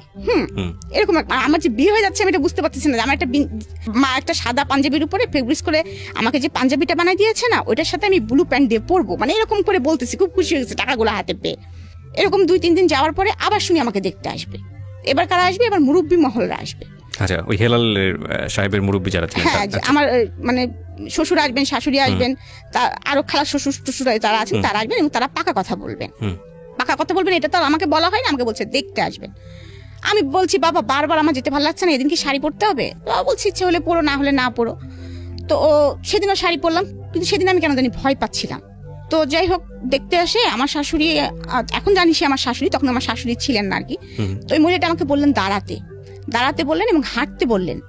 হ্যাঁ, তো দাঁড়াতে এবং হাঁটতে বললেন। আমার এটা খুব প্রেস্টিজে লেগে যায়। এবং আমার ছোট ননদ ছিল সাথে, ছোট ননদ মানে এখন সে ছোট ননদ, একটা মেয়ে ছিল আর কি সাথে, অল্প বয়স্ক। ওর সঙ্গে দেখলাম যে আমাকে মাপ দেওয়া হচ্ছে, কারণ তাদের ছেলে লম্বা, আমি শর্ট, ওরা তো প্রথমে এসে দেখে গেছে এটা। যখনই আমাকে মাপ দেওয়া হচ্ছে, আর আমার তো শর্ট নিয়ে আমার একটু প্রবলেম ছিলই, মানে মনের ভিতরে যে আমি একটু ছোট ছিলামই, আমি হাওমাও করে ওখানেই কান্না করে দিছি যখন, তখন আমার বাবা আসেনি, মা তখন ওখানে ছিলেন। মেয়েরা যেহেতু উপরে বসছে আর বাবা হচ্ছে ছেলেদের নিচে বসছে আর কি। পরে মা কিভাবে পরে আমাকে বলছে মা তুমি ঘরে চলে যাও। আমি ঘরে চলে গেছি। তখন মা মনে হয় বাবাকে কিছুটা হলে বলেছে। তা আমার বাবা নিজ থেকেই ওনাদেরকে তখন বলেছে আমার মেয়ে আমি বিয়ে দিব না। তখন আমার শ্বশুর নাকি জিজ্ঞেস করেছে যে কেন দিবেন না, আমরা তো দেখলামই না, মামনির মুখটা তো আমাদেরকে দেখালেন না, মেয়েরা উপর থেকে দেখেছে, ছেলেদের সামনে, তখন আমার শ্বশুরদের সামনে আমি যাইনি। তখন বলতেছে যে না আমার মেয়ে, বাবার এটা শুনে মন খারাপ হয়েছে যে আমাকে মাপ দিয়েছে ওরা। হ্যাঁ, আর আমাদের ফ্যামিলির তো এরকম না, এত অড না যে এখনো মেয়ে তোমার দাঁত দেখি, মেয়ে তোমার চুল দেখি, এইটাই পেরতো না। হ্যাঁ, বাবার এটা অবশ্যই প্রেস্টিজে লেগেছে। তো বাবা বলছে আমার মেয়ে আমি এখানে বিয়ে দিব না, এখানে বিয়ে দিব না বলছে, আসলে আমি মেয়ে না এখন বিয়ে দিতে চাচ্ছি না, মানে কায়দা করে যা বলা হয়তো বাবা বলেছে এরকম। তখন আমার শ্বশুর নাকি বলেছে দেখেন আমরা আসলাম, ঠিক আছে মামনিটাকে দেখি, বিয়ে দিবে না দেবে না আপনি পরে ডিসিশন নেন, আমাদেরকে একটু এক নজর দেখতে দেন। তো আমার মনে আছে যে আমাদের উপরেও একটা বসার রুম ছিল আর কি। তো ওনাদেরকে ওখানে ডেকে নিয়ে আসা হয় এবং আমি আর সামনে যাবো না, কিছুতেই যাবো না। আমার তখন একদম শুরু হয়ে গেছে, না আমি যাবো না, সামনে যাবো, ওদের সামনে যাবো, ওরা আমাকে মাপ দিচ্ছে, কি করছে না করছে, আমি যাবো ওদের সামনে। তো জোর করে ওয়ান কাইন্ড আমাকে ধরে নিয়ে আসা হয়। তো আমি যখন রুমে ঢোকার পরে বসতে বললো, বসলাম। তো আমার শ্বশুর ঢাকায় নিয়ে আসেন, আমি বাবা আমার তখন আর ওইগুলো মনে নেই। আমি তখন দেখতেছি যে আমি একটু স্বাধীন হয়েছি, আমি কেনাকাটা করতে পারতেছি ধুমসে, যে শাড়িটা চাচ্ছি বাবা দিচ্ছে, যে জামাটা চাচ্ছি দিচ্ছে, মানে সবকিছু মোটামুটি ইয়ে করতেছি। এবং সোনার দোকানে যা চাচ্ছি, মানে এরকম সোনা কিনতে কিনতে আমি প্রায় 50 ভরি সোনা কিনে ফেলছি। এমনও কথা বাবাকে বলতেছি, বাবা আমার কি এই বিয়েটা পরে যখন আরেকটা বিয়ে হবে তখনও কি আবার তুমি আমাকে দিবা? হ্যাঁ, এবং so fine, this is the thing that ওনার মেন্টাল ম্যাচুরিটিটা কি ছিল। বাট এখানে আমার কথা বলার আছে, আমি জানি না যে সামনে কি ঘটবে, বিকজ কিছু তো প্রেডিকশন তৈরি হয়, সব মানুষেরই তৈরি হয়। যারা জীবন গল্প শুনছেন তারা হয়তো বুঝতে পারছেন যে কিছু একটা ঘটতে যাচ্ছে, যেটা হয়তো তাদের ভাবনার সাথে মিলেও যেতে পারে। কিন্তু আমার কথাটা হচ্ছে যে আপনার বাবা বা ফ্যামিলির যারা মেম্বাররা ছিলেন তারা তো আপনার মেন্টাল ম্যাচুরিটিটা বুঝতেন। উইথ ডিউ রেসপেক্ট, বাবা কিংবা মার জায়গা কখনোই মূল্যায়ন করা যায় না, যত বড় প্রবলেমই হোক না কেন, ভুল হোক না কেন। কিন্তু কখনো কখনো এই ইকুয়েশনগুলো আমাদের মতো মানুষের জায়গা থেকে, প্রশ্নের জায়গায় থেকে যায় যে যেই মেয়েটা বিয়ে ব্যাপারটাকে লিবার্টি হিসেবে দেখছে এবং একই সাথে কিনতে কিনতে এরকম মনে করছে যে মানে আরেকটা বিয়ে হলে বোধহয় আরও জিনিসপত্র কেনা যাবে, সেখানে বাবার চিন্তাটা কি বা মায়ের চিন্তাটা কি ছিল যে মেয়েটাকে বিয়ে দেওয়া মানে হচ্ছে কি করা, আমি ঠিক জানি না, হয়তো মনে করেছে যে কপাল যদি ভালো থাকে তাহলে ওই সংসারে গেলেও হয়তো এরকম আদরই পাবে, হয়তো এরকমই মনে করেছে, কারণ একটা ছেলে শুনেছে যেহেতু। হ্যাঁ, এবং যেহেতু শ্বশুরে সেরকম বলে গেলেন যে আমি আমার মাকে দেখেছি, সো সামহাউ পজিটিভ নিশ্চয়ই ভেবেছেন, নইলে তো আসলে ওই একটা ঘটনার পরই বাদ হয়ে যাওয়ার কথা। আর একটা জিনিস চিন্তা করেছিলেন যে আমি কুষ্টিয়া থেকে কুষ্টিয়া বাড়ি পড়ালেখাটা কন্টিনিউ করে নিয়ে যেতে পারবো। তারপর সেকেন্ড যখনই খুশি, আমাদের 20 টাকা রিক্সা ভাড়া আর কি ডিফারেন্স, এ পাড়া ও পাড়া বাড়ি, বাবা যখন খুশি তখন আমাকে দেখে আসতে পারবেন এক নজর অন্তপক্ষে। শ্বশুর বাড়ি থাকি, বাবার বাড়ি থাকি, পজিটিভলি চিন্তা করেছেন। তো কি হলো তারপর? শপিং এর পর তারপরে শপিং টপিং করতেছি, এরকম খুব মজা করতেছি, এবং এমনকি আমার হাজবেন্ডের জন্য একটা আংটি কিনে নিয়ে আসা হয়েছে, ঘড়ি টড়ি কিনেছে, আড়ং থেকে বাবা পাঞ্জাবি শেরওয়ানি টেরওয়ানি কিনেছে। তো আমি আবার বলছি, বাবা দেখছো ওই লোকটার আংটির উপরে একটা ঘোড়া আঁকানো, ওই লোকটার যেরকম ঘোড়ার মতো চেহারা, ঘোড়া আঁকানো, এরকম বলতেছি আর কি। বুঝি না তো, আমার হাজবেন্ড তখন যেহেতু লম্বা ছিল, খুব হ্যাংলা ছিল, আমি খুব ভালো করে দেখিনি, ওই এক মিনিট যা দেখেছি সেটাতে আমার যা মনে হয়েছে আমি সেটা বলেছি আর কি। তো বাবা বলে, ছিমা এরকম করে বলতে হয় না, এটা কিন্তু বলতেছি, তাও বাবার মোটরসাইকেলের উপর পা দুলাচ্ছি বিকালবেলা বসে বসে, আর এরকম বলতেছি বাবাকে। যাই হোক, এরকম করতে করতে বিয়ের দিন এসে যায় আর কি। বিয়ের দিন এসে যায়, সেদিনও আমি খুব উৎফুল্ল। তো বাবা আমাকে একটা শাড়ি, অনেক শাড়ি কিনে দিয়েছিলেন, তার মধ্যে একটা শাড়ি আমি কাতান শাড়ি খুবই পছন্দ করে কিনেছি আর কি, ময়ূরাক্ষী কালার যেটা বলে, এটা সবুজও না আবার ইয়ে না, এরকম আমার চয়েস লেভেলটা সারা জীবন একটু ডিফারেন্ট ছিল আমার পুরো ফ্যামিলির মধ্যে থেকে, আমি একটু সবসময় বেটার কিছু ইয়ে করতাম। তো ওই শাড়িটা পরে আছি, ওরা আবার শাড়ি যে শাড়িটা এনেছে ওই শাড়িটা আমার পছন্দ হয়নি। আচ্ছা, কারণ ওইটা শাড়িটার কালার হচ্ছে কেমন যেন একটু ম্যাজেন্টা কালার, একটু মানে লাল না কেমন যেন একটি কালার। ওরা বলতেছে বিয়ে পড়ানোর সময় মেয়েকে শ্বশুর বাড়ির শাড়ি পরতে হয়। আচ্ছা, আর আমি বলতেছি আমি শাড়ি মরে গেলেও পরবো না, আমি এইটাই পরে থাকবো। যাই হোক, আমাকে কিছুতেই রাজি করাতে পারিনি। পরে আমার শ্বশুর বাড়ির শাড়িটা আমার মাথায় দিয়েছে। আচ্ছা, মাথায় দিয়ে তারপরে বিয়ে পড়াচ্ছে। তো কবুল বলতে হয় যে থেমে থেমে 3 বার, সেটাও আমি বুঝি না। এখন আমি কিন্তু আমি কানবো মনে করে, আমার আশেপাশে আমার ফুপুরা, আমার মারা সব বসেছে, কিন্তু আমি কোনো কান্না করতেছি না। মানে সবাই ধারণা করেছে কবুল বলার সময় আপনি কান্না, আমি মনে হয় কানবো, আমি মনে হয় কিছুটা হলে বুঝতেছি। আমার কিন্তু সেই ফিলিংসটাই নাই যে কবুল বললে যে অন্যজনের হয়ে যাচ্ছি, বারাক বাড়ি চলে যেতে হবে আমাকে, এরকম ফিলিংস আমার মধ্যে কাজ করছে না। কবুলই তো, মুখ দিয়ে তো কবুলই বললে তো কি, কবুল বললে কি হয়, মানে এরকম একটা ভাব। তারপরে আমাকে কবুল বলতে বলেছে, আমি সুন্দর সুন্দর মানে বলে 3 বার কবুল বলতে বলেছি, সুন্দর করে কবুল বলেছি। তারপর কবুল বলার পরে আমি মিষ্টি করে একটু হাসিও দিয়েছি, আমার দাদু একটু আমার মুখ ধরে একটু আদরও করে দিয়েছে, এরকম আর কি। তো তারপরে যখন বিদায়ের পালা আসতেছে, কারণ তাদের বাড়িরও প্রথম একটা ছেলে এবং বিয়ে হচ্ছে, তাদের বাড়িতেও অনেক বড় করে অনুষ্ঠান করতেছে, আমাদের বাড়িতেও অনেক বড় করে অনুষ্ঠান হচ্ছে। তো আমাদের বাড়িতে আবার একটা রেওয়াজ আছে, এর মধ্যে বলি যে বিয়েতে কোনো গিফট নেওয়া হয় না।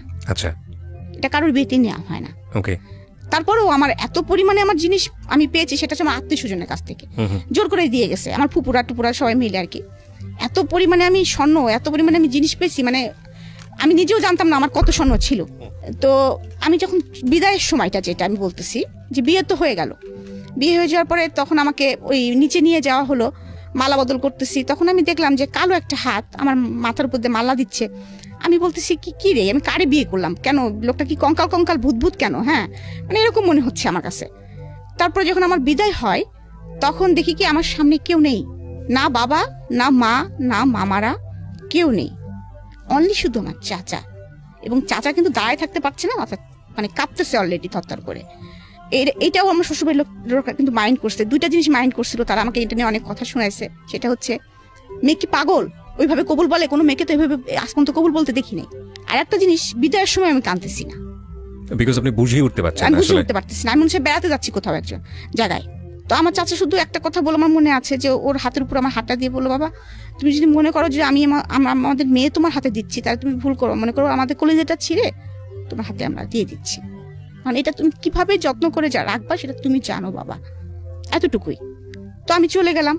শ্বশুরবাড়ি যাওয়ার পরেও বুঝতেছি না, আমাকে মানে বউকে বসায় রাখছে, সবাই আসতেছে দেখতেছে, আমিও দেখতেছি করতেছি, বুঝতেছি না।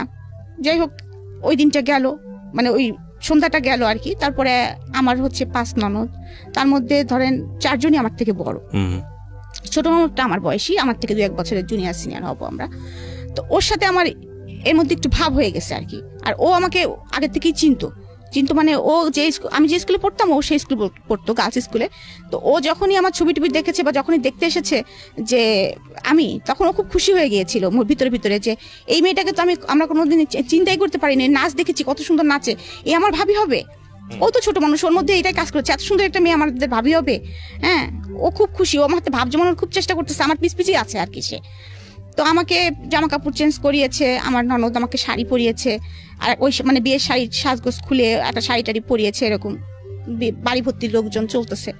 যাই হোক, তারপরে রাত আসছে, আমাকে তো রাত্রে খেতে দিছে, আমি তো খেতে পারি না হাত দিয়ে, আমি তো ছাড়াই ভাড়ায় খাচ্ছি, কোনো রকম কি খাচ্ছি সেটাও বুঝতে পারতেছি না। মানে আমি আবার তখন আবার বুঝতে পারতেছি, মানে মনের ভিতরে এতটুকু উপলব্ধি আসতেছে যে চিনি না তো, হ্যাঁ চিনি না তো, আমি কোথা থেকে কোথায় আসলাম আমি তো বুঝতে পারতেছি না কিছু। হ্যাঁ, আমার হাতে তো কই আব্বু আম্মু আসলো না, কেউ তো আসলো না, মানে এরকম মনে হচ্ছে, কেউ তো খোঁজ নিচ্ছে না, বাবা তো এখান থেকে এইটুক চলে তো আসতে পারে, এতক্ষণ তো বিয়ের ঝামেলা শেষ হয়ে গেছে, বাবা তো আর চলে আসতে পারে, মা তো চলে আসতে পারে, এরকম মনে হচ্ছে মনের কাছে, কই কেউ তো আসতেছে না, এরকম মানে মনের ভিতরে হচ্ছে।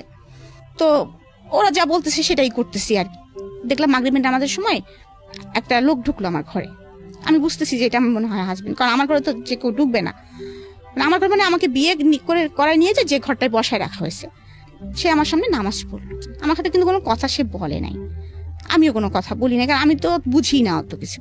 তারপরে খাওয়া দাওয়া শেষে রাত আসলো, তো দেখতেছি বাসর ঘরটা সাজানো। তখনই হয়তো বা আমি এখনকার সময় যদি বিয়ে হতো, সাপোজ এখনকার সময় বা আরো 5 বছর পরে বিয়ে হতো, তখন হয়তো ঠিকই ওটা আমার চোখে পড়তো, কারণ আমি যে চুজি, বাসর ঘরটা কেন এমন করে সাজানো, যেটা ফুল দিয়েও সাজানো না, কিছু গাঁদা ফুল দিয়েছে এবং কিছু বেলুন দিয়েছে, যেমন হচ্ছে বার্থডে ভাব। তো আমি আবার হাসতেছি, কিন্তু আমাকে যখন ওই ঘরে বসাইছে তখন কিন্তু আমার ছোট নোটটাকে বলতেছে এই বেলুনগুলো ফাটবে না তো, রাত্রে ঠাস ঠাস করে বেলুন ফাটবে, কি মজা না, এরকম বলেও ফেলছি মুখ দিয়ে আর কি। তো যখন আমাকে ওই ঘরে রেখে তারা চলে যাচ্ছে, আমার মেজো ননদটা, ওনাকে আমি আপা, মানে যদিও আমার হাজবেন্ড থেকে ছোট সে, আমি এখন আপাই বলি তাকে। তা আমি তখন বলতেছি কি আপা আপনি হচ্ছে যায়েন না, আমি তো আপনার সঙ্গে ঘুমাবো, আমি একা একা ঘুমাতে পারবো না, ভয় লাগতেছে, আপনারা সবাই করে, আমি তখনও জানি না লোকটা আমার ঘরে ইন করবে, আমি মনে করতেছি হয়তো এই ঘরে আমাকে একাই ঘুমাতে দিবে। তো এইটু জানি যে বাসরাত হয় মানুষের, কিন্তু ওরকম সাজানো ওরকম ঘরে যে বাসরাত হয় আমি এটা তো বুঝতে পারতেছি। যাই হোক, আপাকে ধরে বসছি যে আপা আমি তো আপনার সঙ্গে ঘুমাবো, আপনি আমার সঙ্গে ঘুমান। বলতেছে না না তুমি ভয় পাও না, তোমার সঙ্গে ঘুমাবে তো, ভাই তোমার সঙ্গে থাকবে, তুমি টেনশন করো না, ভয় পাবা না তুমি। তো আমি তো তখন আরো ভয় পেয়ে গেছি যে কি ব্যাপার, একটা ছেলে থাকবে আমার সাথে। হ্যাঁ, আমি তো কখনো ছেলে মানুষের সঙ্গে ঘুমাইনি, আমি বাবার সঙ্গে ঘুমাইছি, চাচুর সঙ্গে ঘুমাইছি, তারপরেও যতই ইয়ে করি, ওটা নতুন জায়গা তো আমি তত ইয়ে করতে পারছি না। যখন আমার হাজবেন্ড ঢুকলো ঘরের মধ্যে, ঢোকার পরে সে পাশে বসতো, শীতকাল ছিল তখন, ডিসেম্বরে আমার বিয়েটা হয়েছে, ডিসেম্বরের 6 তারিখে। তখন আমি 16 বছর আমার বয়স। তখন আমি মানে বুঝতে পারতেছি না কি করব, আমি কিন্তু লেপ কম্বল কিছু গায়ে দেওয়া না, আমি এমনি এরা বসা, শীতে কাঁপতেছি আর কি, একটা শাল মনে হয় কোনো রকম জড়ানো গায়ে। তার মানে বলতেছে তুমি লেপের মধ্যে পা দিয়ে বসো, ঠান্ডা তো।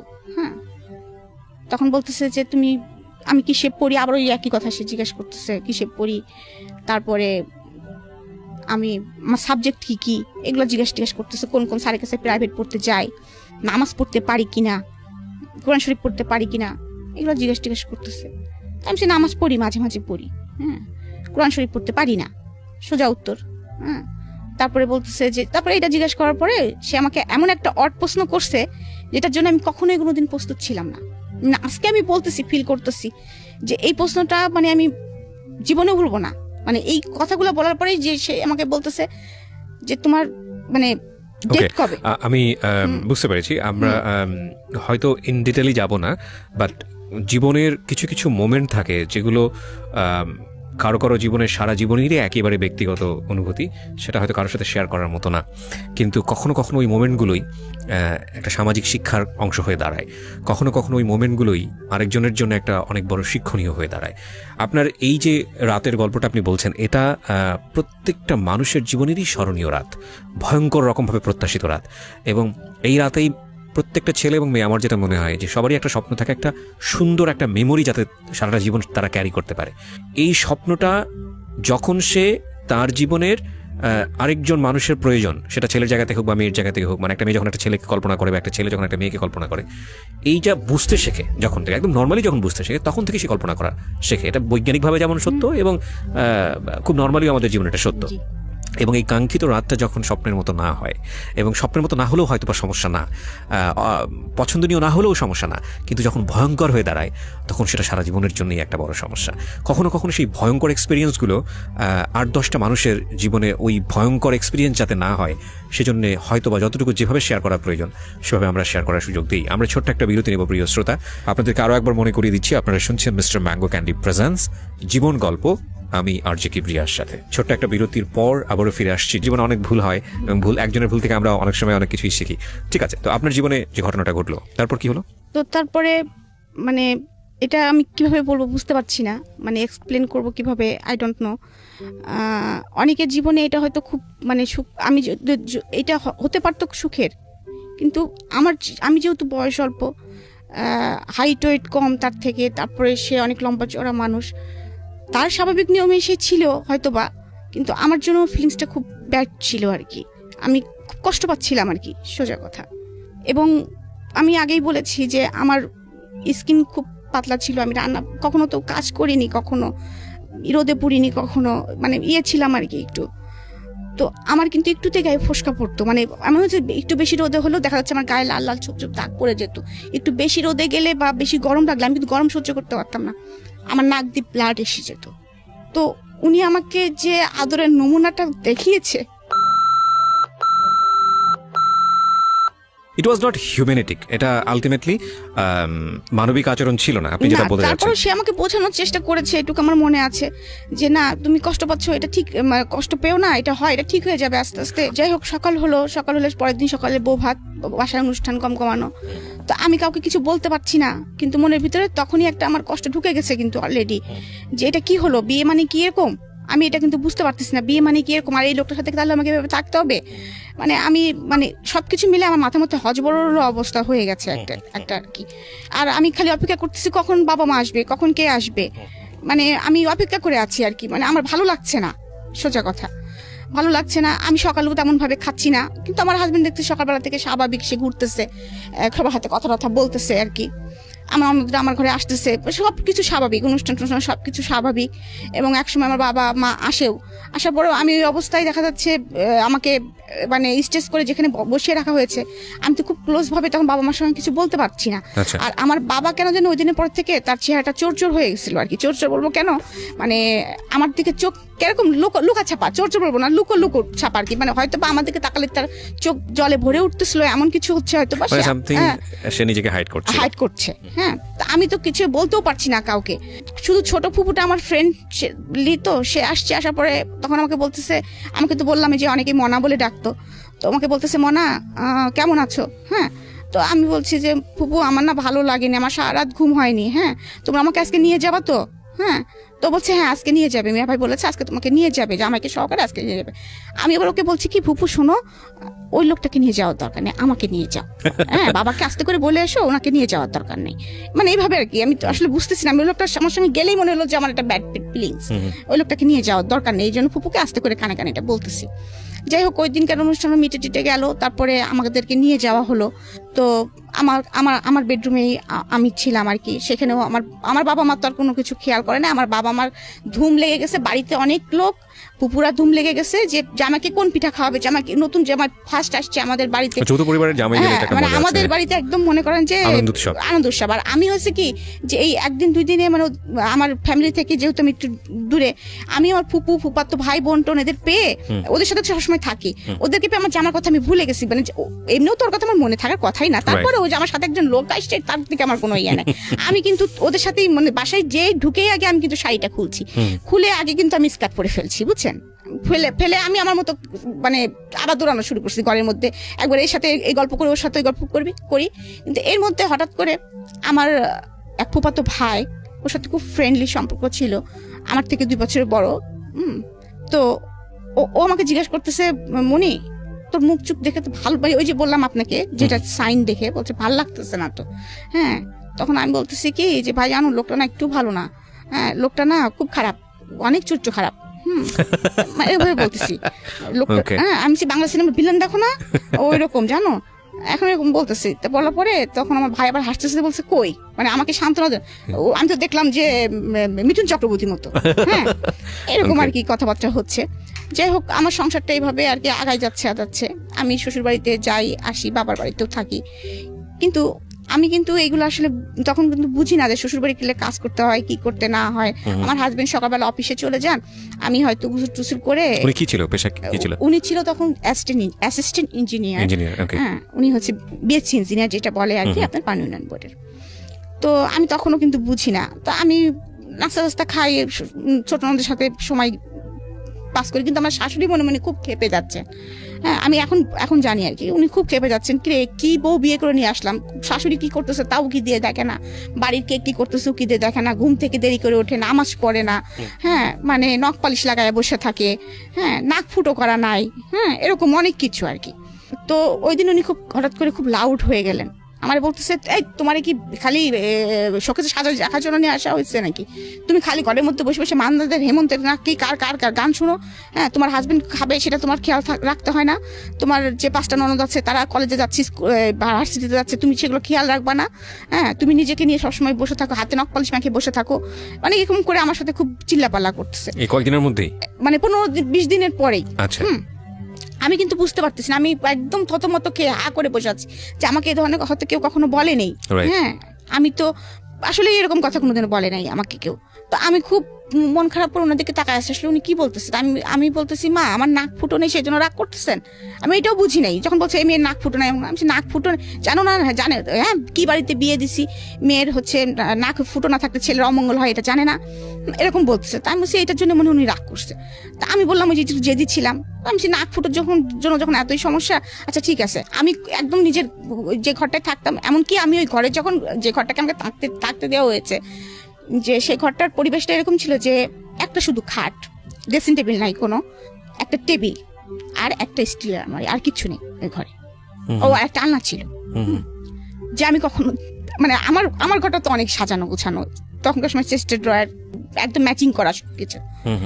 তখন এইটা আমার বাবা মা কিন্তু খেয়াল করেছে, আমার বাবা মা খেয়াল করেছে এবং তারা কিছু বলেনি, এবং তারা কিন্তু অলরেডি ফার্নিচারের অর্ডার দিয়েছে আমার জন্য আর কি। এবং আমার ঘরে যে ওই বাসায় যে রঙিন টিভি নাই এটাও খেয়াল করেছে তারা, সাদা কালো টিভি দেখে তারা। ফ্রিজ একটা ছোট, কিন্তু বাড়ি কিন্তু 4তলা বাড়ি, 2টা ফ্লোর নিয়ে আমরা থাকি, কিন্তু ফার্নিচারের ডিজাইনগুলো সব পুরাতন এরকম আর কি। আচ্ছা, জাস্ট লাইক বাবারা হয়তো এটা খেয়াল করেছে। তো আমার রুমের সাথে কোনো অ্যাটাচড বাথও ছিল না, যেটা আমি কখনো কোনোদিন অভ্যস্ত না, আমি আর আগেই বলেছি, সেটা আমার একটা প্রবলেম হচ্ছিল। এখানে একটা বিষয় খেয়াল করবেন, উনি যে বিষয়গুলো আনছে ছোট ছোট করে, সেগুলো হয়তো বলার মতো না, কিন্তু খুব ইম্পর্টেন্ট দুটো মানুষের জন্য। দুটো মানুষ দুটো পরিবেশ থেকে আসছে, দুটো মানুষের আমরা বিয়ে মানে মনে করি যে দুটো পরিবারের মেলবন্ধন, এটা কিন্তু শুধু দুটো মানুষের মেলবন্ধন না, দুটো পরিবারের মেলবন্ধন।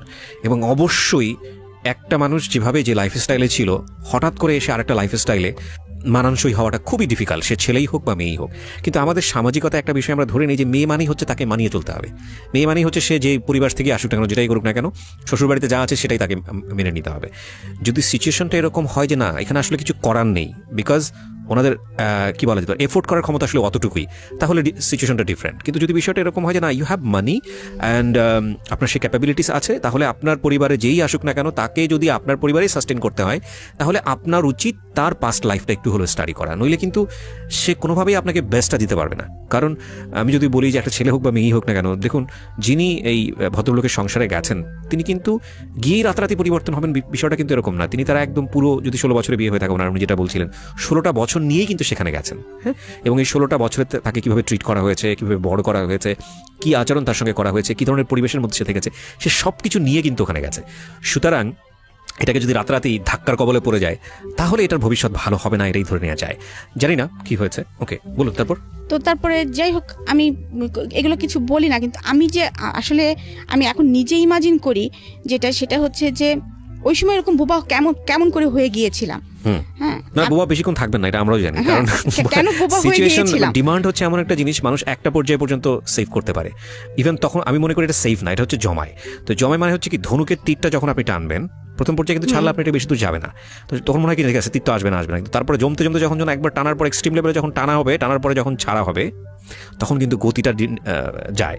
তো যে যত বেশি টানতে পারে, মানে যে তত বেশি সাইলেন্স থাকতে পারে, সে যখন বাস্ট হয় সে তত বেশি পরিমাণ শব্দ করে বাস্ট হয়।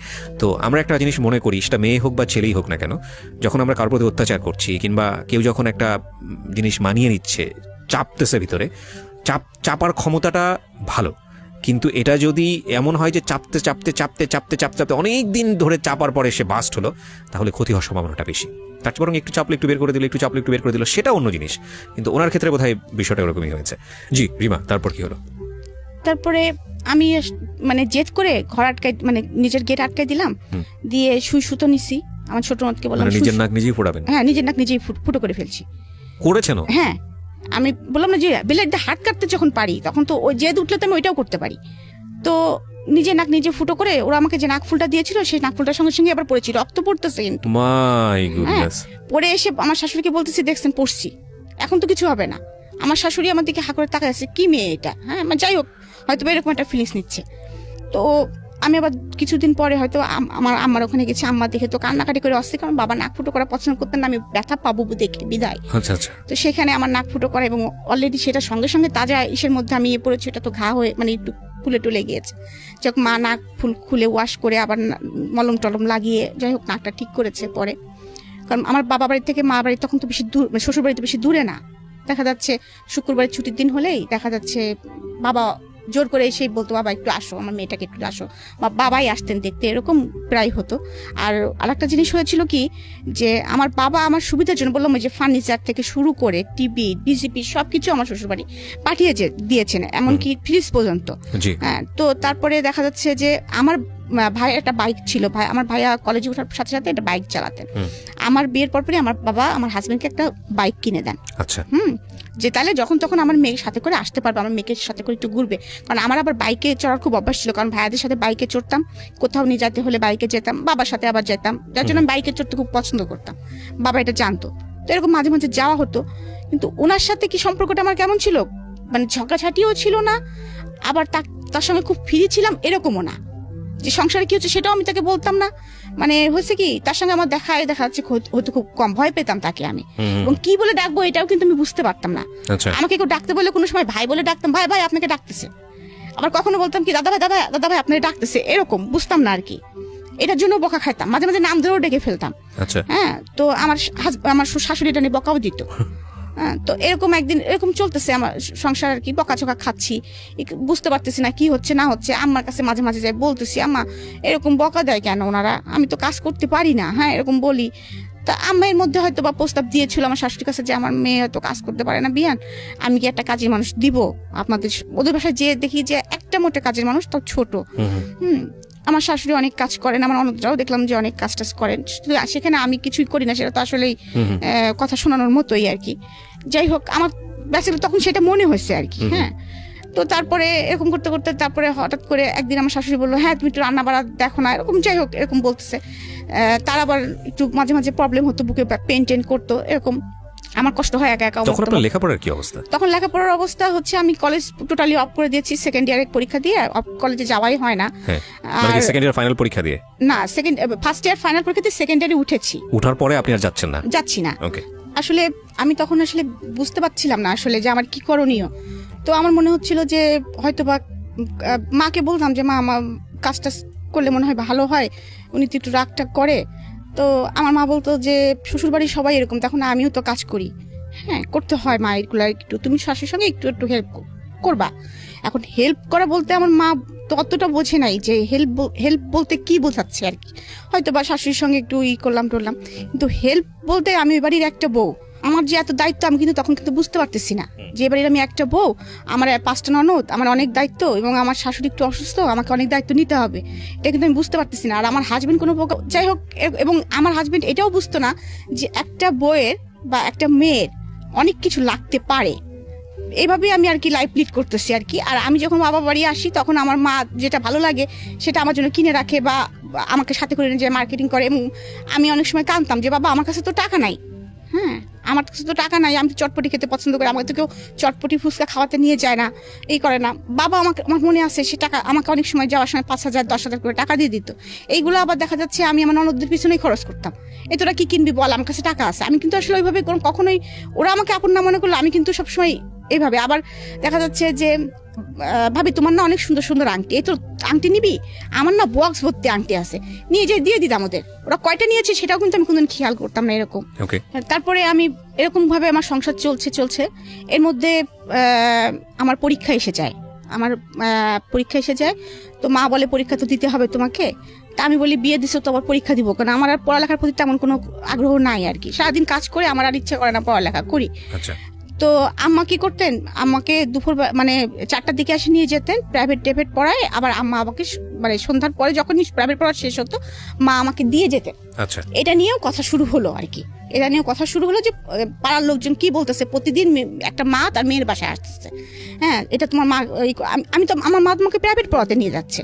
তারপরেও এটা নিয়ে কথা শুরু হলো, তাও আমাদের বাসায়। তারপরেও সেটাও কোনো রকম ওভারকাম করে তারপরে পরীক্ষার হলে পরীক্ষা দিলাম। যাই হোক, আমার আশা ছিল না যে আমি পাশ করবো, আমার কোনো রকমের আশা ছিল না আমি পাশ করব। তারপরেও আমি যেদিন রেজাল্ট বের হয়, আমাদের শ্বশুরবাড়িতেই আছি, শ্বশুরবাড়িতে আছি, তো রেজাল্ট বের হয়েছে, আমার রেজাল্ট এসেছে উইথ হেলথ।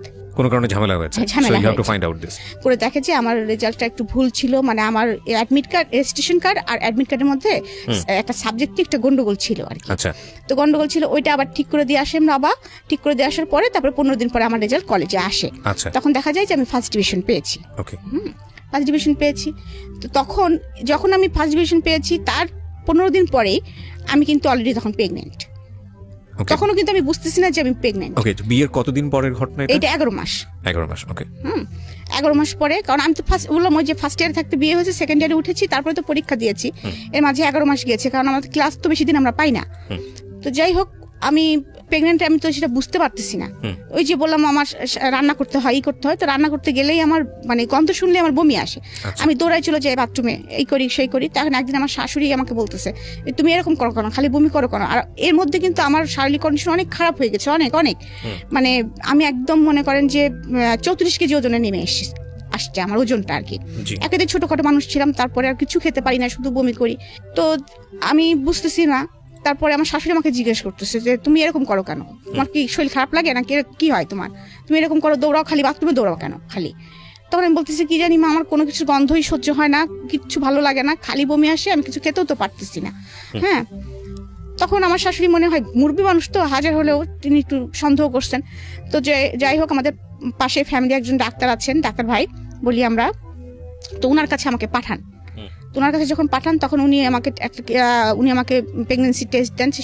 এখন তো ধরেন অনেক প্রেগনেন্সি টেস্টের অনেক সিস্টেম হয়েছে, তখন তার কোনো সিস্টেম ছিল না, তখন তো একদম ল্যাবেই যেতে হতো ইউরিনটা নিয়ে। তো বলে যে পরের দিন সকালবেলা এরকম ইউরিনটা নিয়ে ল্যাবে দিলে নাকি রেজাল্ট, আমার হাজবেন্ড সে রেজাল্ট নিয়ে এসেছে, পজিটিভ আসছে আর কি। আচ্ছা, পজিটিভ আসছে, তো সেটা নিয়ে আবার ডাক্তার ভাইয়ের কাছে দেওয়া হয়েছে। তখন ডাক্তার ভাই আমার শাশুড়ি বলছে আমি যেতে পারবো না, যেহেতু এরকম একটা বিষয়, তোমাদের হাজবেন্ড ওয়াইফের বিষয় যেহেতু, তো তোমরা দুজনা যাও ডাক্তার ভাইয়ের কাছে, তোমরা দুজনাই যাও। এবং ডাক্তার ভাইও চাচ্ছিল যে আমার হাজবেন্ড যাক। সে বলেছে যে হেলাল আসুক। মানে সে তোমাদের ফ্যামিলি ডাক্তার, সবাইকে চেনে, আমার বিয়েও খেয়েছে সে। তো আমরা যখন গিয়েছি তার কাছে, সে তখন বলছে যে হেলাল তুমি এটা কি করলা, ফার্স্ট কথাই ছিল তার এটা, তুমি এটা কি করলা। তখন আমার হাজবেন্ড তো চুপচাপ, তো বলতেছে যে তোমাকে আমি বিয়ের সময় বলেছিলাম যে হেলাল তুমি ছোট একটা মেয়ে বিয়ে করতেছো, কেন করতেছো, মিনিমাম তোমার এদের সঙ্গে যায় এমন একটা মেয়ে বিয়ে করো। তারপরে আবার এই মেয়েটা এখন প্রেগনেন্ট, হ্যাঁ, তার ওয়েট এত কম, এবং এই বাচ্চাটাকে সে কি দিবে, পেটের ভিতর থেকে মার যে খাবারটা সে নিবে। মানে ডাক্তার ভাই আমার সময় যে কথাগুলো বলতেছে আমি সেটাই আর কি বলতেছি, তখন তো অত কিছু বুঝি না। হ্যাঁ, তো সেই সামর্থ্য তো মনে হচ্ছে এই মেয়েটা নাই। আর তারপরে তো বমি করতেছে একভাবে, ওকে তো ইমিডিয়েটলি এখন স্যালাইন দেওয়ার ব্যবস্থা করা উচিত, তো পানি শূন্যতা হয়ে গেছে শরীরে এখন, এরকম অবস্থা আর কি। যাই হোক, তুমি কি এই বাচ্চাটা নিতে চাও, নিলে কিন্তু সমস্যা হবে, হয়তোবা ওর লাইফ রিস্ক হতে পারে, এরকম একটা কথা বলে। তো আমার হাজবেন্ড বাসায় এসে উল্টা মেজাজ দেখাচ্ছে, কেন মানে আমি যেন পাপ করে ফেলছি। হ্যাঁ, মানে উল্টা মেজাজ দেখাচ্ছে, হ্যাঁ এরকম অসুস্থ, এখন আমার এখন ঝামেলা, অমুক তমুক বিভিন্ন কথা শুরু করছে। তো আমার শাশুড়ি আবার খুশি, কারণ তার একটা ছেলে, যেহেতু একটা বাচ্চা আসতেছে বাসায়, সে খুব খুশি। আমার বয়স টয়স কেউ দেখতেছে না আর কি সেই মুহূর্তে। সে আবার আমার TNT-তে ফোন করে আমার মাকে ডেকে নিয়ে আসছে, বিয়ান এরকম সুসংবাদ আছে, শিগগিরই আসেন। তো আমার মা এসেছে, আমরা কি দুজন মিলে একটা বাচ্চা পালতে পারবো না? হ্যাঁ, ও ছোট হয়েছে তো কি হয়েছে, হেলাল এরকম চিল্লাপাল্লা করতেছে, আপনি আপনার জামাই একটু বোঝান, এরকম বলতেছে। আমার শাশুড়ি তখন খুব ভালো মুডে আছেন আর কি তিনি। তো আমার মা না আসলে তখন নাও বলতে পারতেছে না, হ্যাঁও বলতে পারতেছে না। তিনি একবার আমার কথা ভাবতেছেন, আবার ওই সংসারটার কথাও ভাবতেছেন যে তাদের মধ্যে আনন্দ, আর এদিকে আবার চিন্তা করতেছেন যে আমার মেয়েটা তো আসলে এই অবস্থা, কিছু খেতে পারে। তখন আমার এর মধ্যে মা বলছে কি, তাহলে আমি আমার মেয়েটাকে নিয়ে যাই বিয়ান, আমি নিয়ে যাই, ওর তো এই অবস্থা। তখন আবার ডাক্তার ভাই বলে দিয়েছেন, উনি আবার প্রেসক্রাইব করে দিয়েছেন আমাকে, তখন ইমিডিয়েটলি স্যালাইন দিতে হবে, দিতেই হবে। তখন আর আমাদের যেখানে বাসা সেখানে আশেপাশে কোনো ক্লিনিক নাই, একটু দূরে। তো তখন আম্মা দেখলো যে তাহলে এখান থেকে নিয়ে গেলে তো নার্স এসে মানে স্যালাইন দিতে পারবে না বা সবসময় টেক কেয়ার করতে পারবে না, এখানে যদি ডাক্তারটা কাছে তাহলে এখানেই থাক। তো আমার স্যালাইন চলতেছে করতেছে, কিন্তু আমার শাশুড়ি কিন্তু কখনো এসে আমার যে স্যালাইন চলতেছে করতেছে আমার পাশে বসা বা মাথায় হাত দেওয়া, বা আমার হাজবেন্ড ওই ঘরে ঢুকে না। হ্যাঁ, সে ডিস্টার্ব হবে দেখে সে তার মতো থাকে, রাত্রে স্যালাইন খুলতে হবে, করতে হবে, অনেক ঝামেলা। এগুলো আমার ছোট নোট থাকে আমার পাশে, মাঝে মাঝে আমার শ্বশুর একটু দেখাশোনা করেন। আর দেখা যাচ্ছে যে ওই যে সার্বক্ষণিক যে নার্সটা ছিল উনি দেখাশোনা করতেন, কিন্তু আমার বমি কিন্তু কখনোই অফ হয় নাই। তো এর মধ্যে আমার আবার একটু একটু ব্লাড যাচ্ছে। আচ্ছা, একটু ব্লাড যাচ্ছে। তখন আবার এইটা আবার ডাক্তার ভাইকে বলা হয়, তখন ডাক্তার ভাই আর কি বুঝছে ব্যাপারটা, বরাবর বলছে আসলে ও নিতে পারছে না মনে হয় শরীরে, ওর শরীর এই বয়সে এটা ও নিতে পারছে না। তারপর যাই হোক এরকম বলার পর তারপরেও আপনারা যখন চাচ্ছেন চাচিমা আমি ট্রাই করব, আমি 7 দিন একটা ইঞ্জেকশন দিব, সকাল বিকাল দিব, এটা যদি টিকে গেল তো টিকে গেল আলহামদুলিল্লাহ, না হলে কিন্তু আমাদের এস্টিম পয়েন্টে যেতে হবে, এটা ডিসিশন নিতে হবে।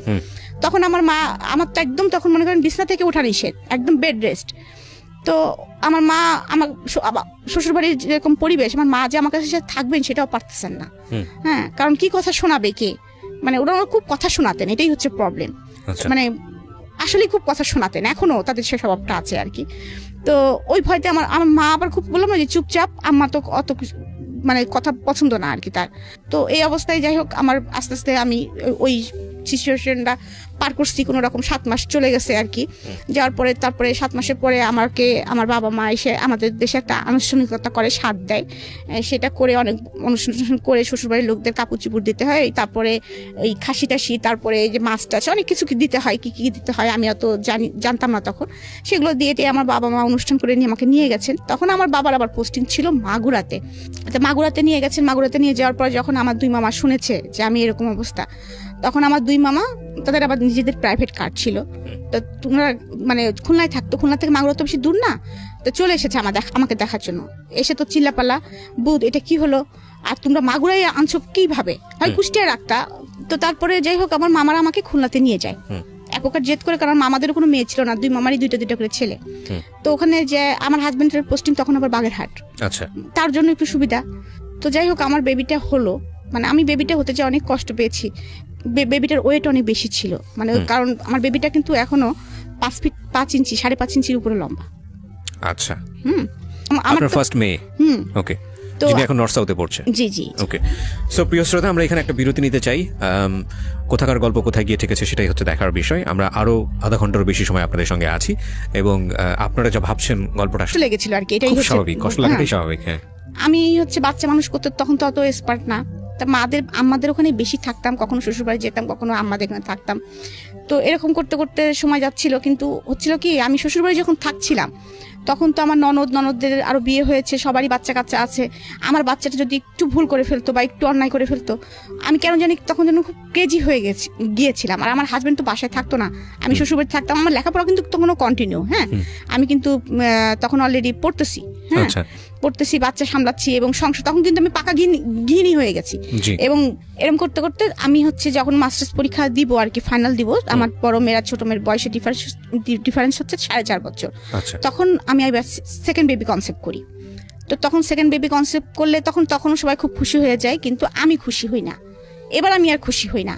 এবার আমি বুঝে গেছি মাতৃত্বের কি কষ্ট, আর আমি বুঝে গেছি যে এই সংসারে আমার কি অবস্থান। এর মাঝে আর একটা কাহিনী আমি বলি। আমার ছোট ননদ যেটা আর কি, যেটা আমার খুব ভালো সম্পর্ক ছিল, তো সেটা সাথে আমার ফুফাতো ভাই, মানে ওরা রিলেশন ছিল, ওরা চলে যায় দুজনে আর কি। এটা ফ্যামিলি থেকে না বলে চলে যায়, এবং দোষটা সম্পূর্ণ আমার ঘাড়ে পড়ে যে আমি তাদেরকে বের করে দিয়েছি, যেটা হয় আর কি।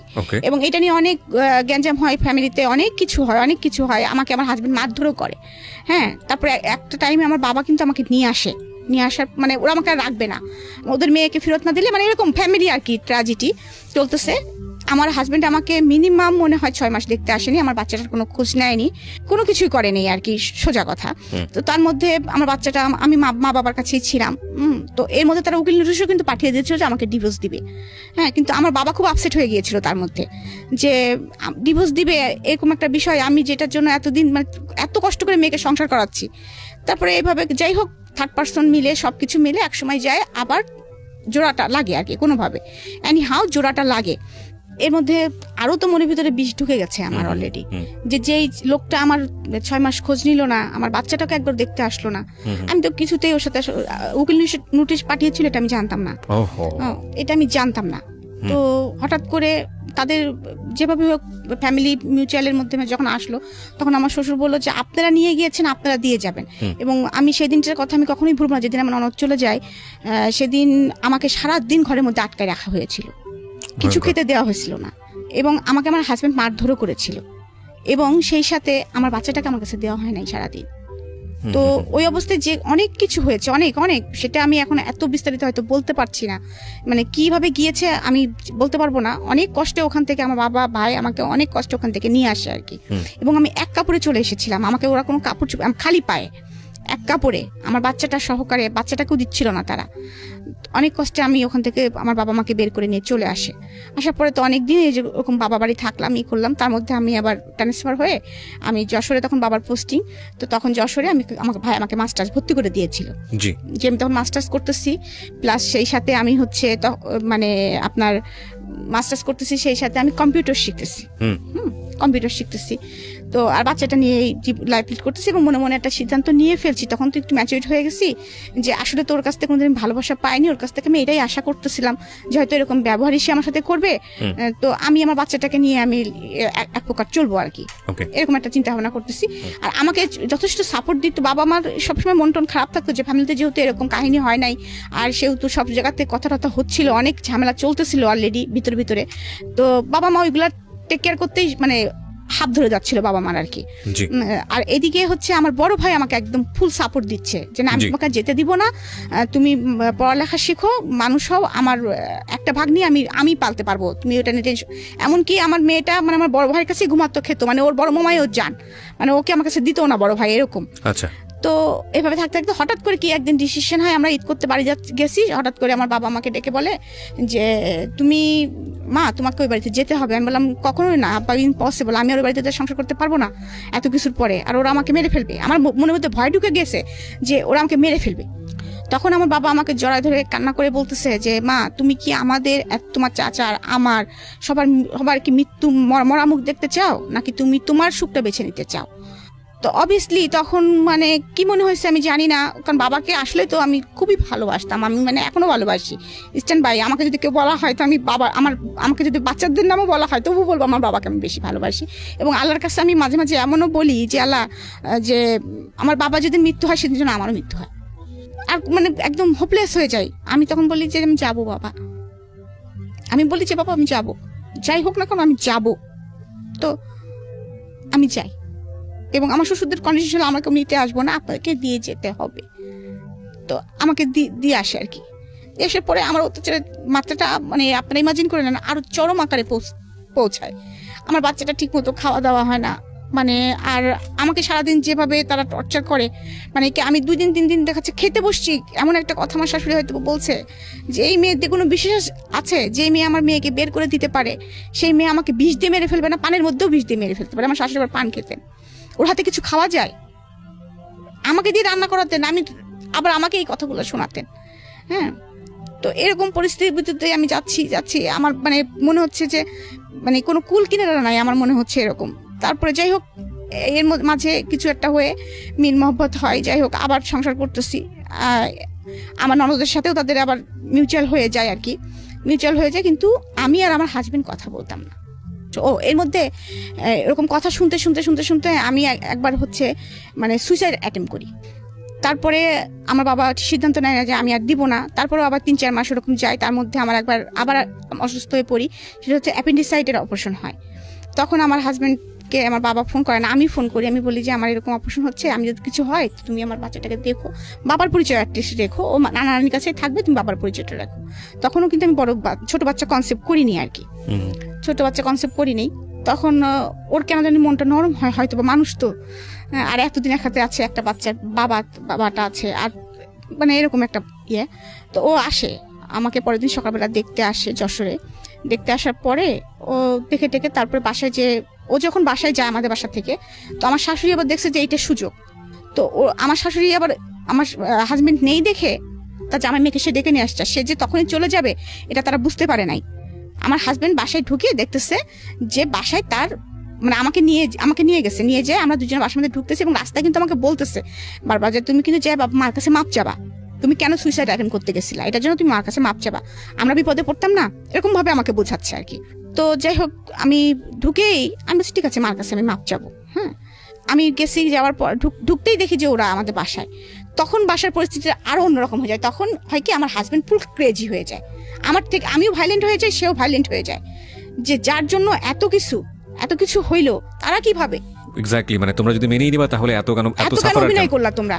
আর আমার মেয়েটাকে আমার হাজবেন্ড বলতেছে আমার ছোট দুধের শিশুটাকে আমি কেন এত কষ্ট দিলাম, আমার ওয়াইফ কেন আমি এত কষ্ট দিলাম, আর সেটা তুমি করতে আমাকে, আমি বড় ভাই আমাকে একবার বলছো যে ওরা আসতে চাই, ওদেরকে মেনে নেওয়ার দরকার, বা আমার শ্বশুর শাশুড়িকে এত হেয় করলা কেন, এত কথা শোনাইলা কেন তাদেরকে, কেন শোনাইলা, আমাকে তো এবারে অনেক ছোট করছো তোমার, তাহলে এখন তো আমার তো শ্বশুর বাড়িতে কখনো তোমাকে যেতে হবে না, কিন্তু আমার তো যেতে হবে।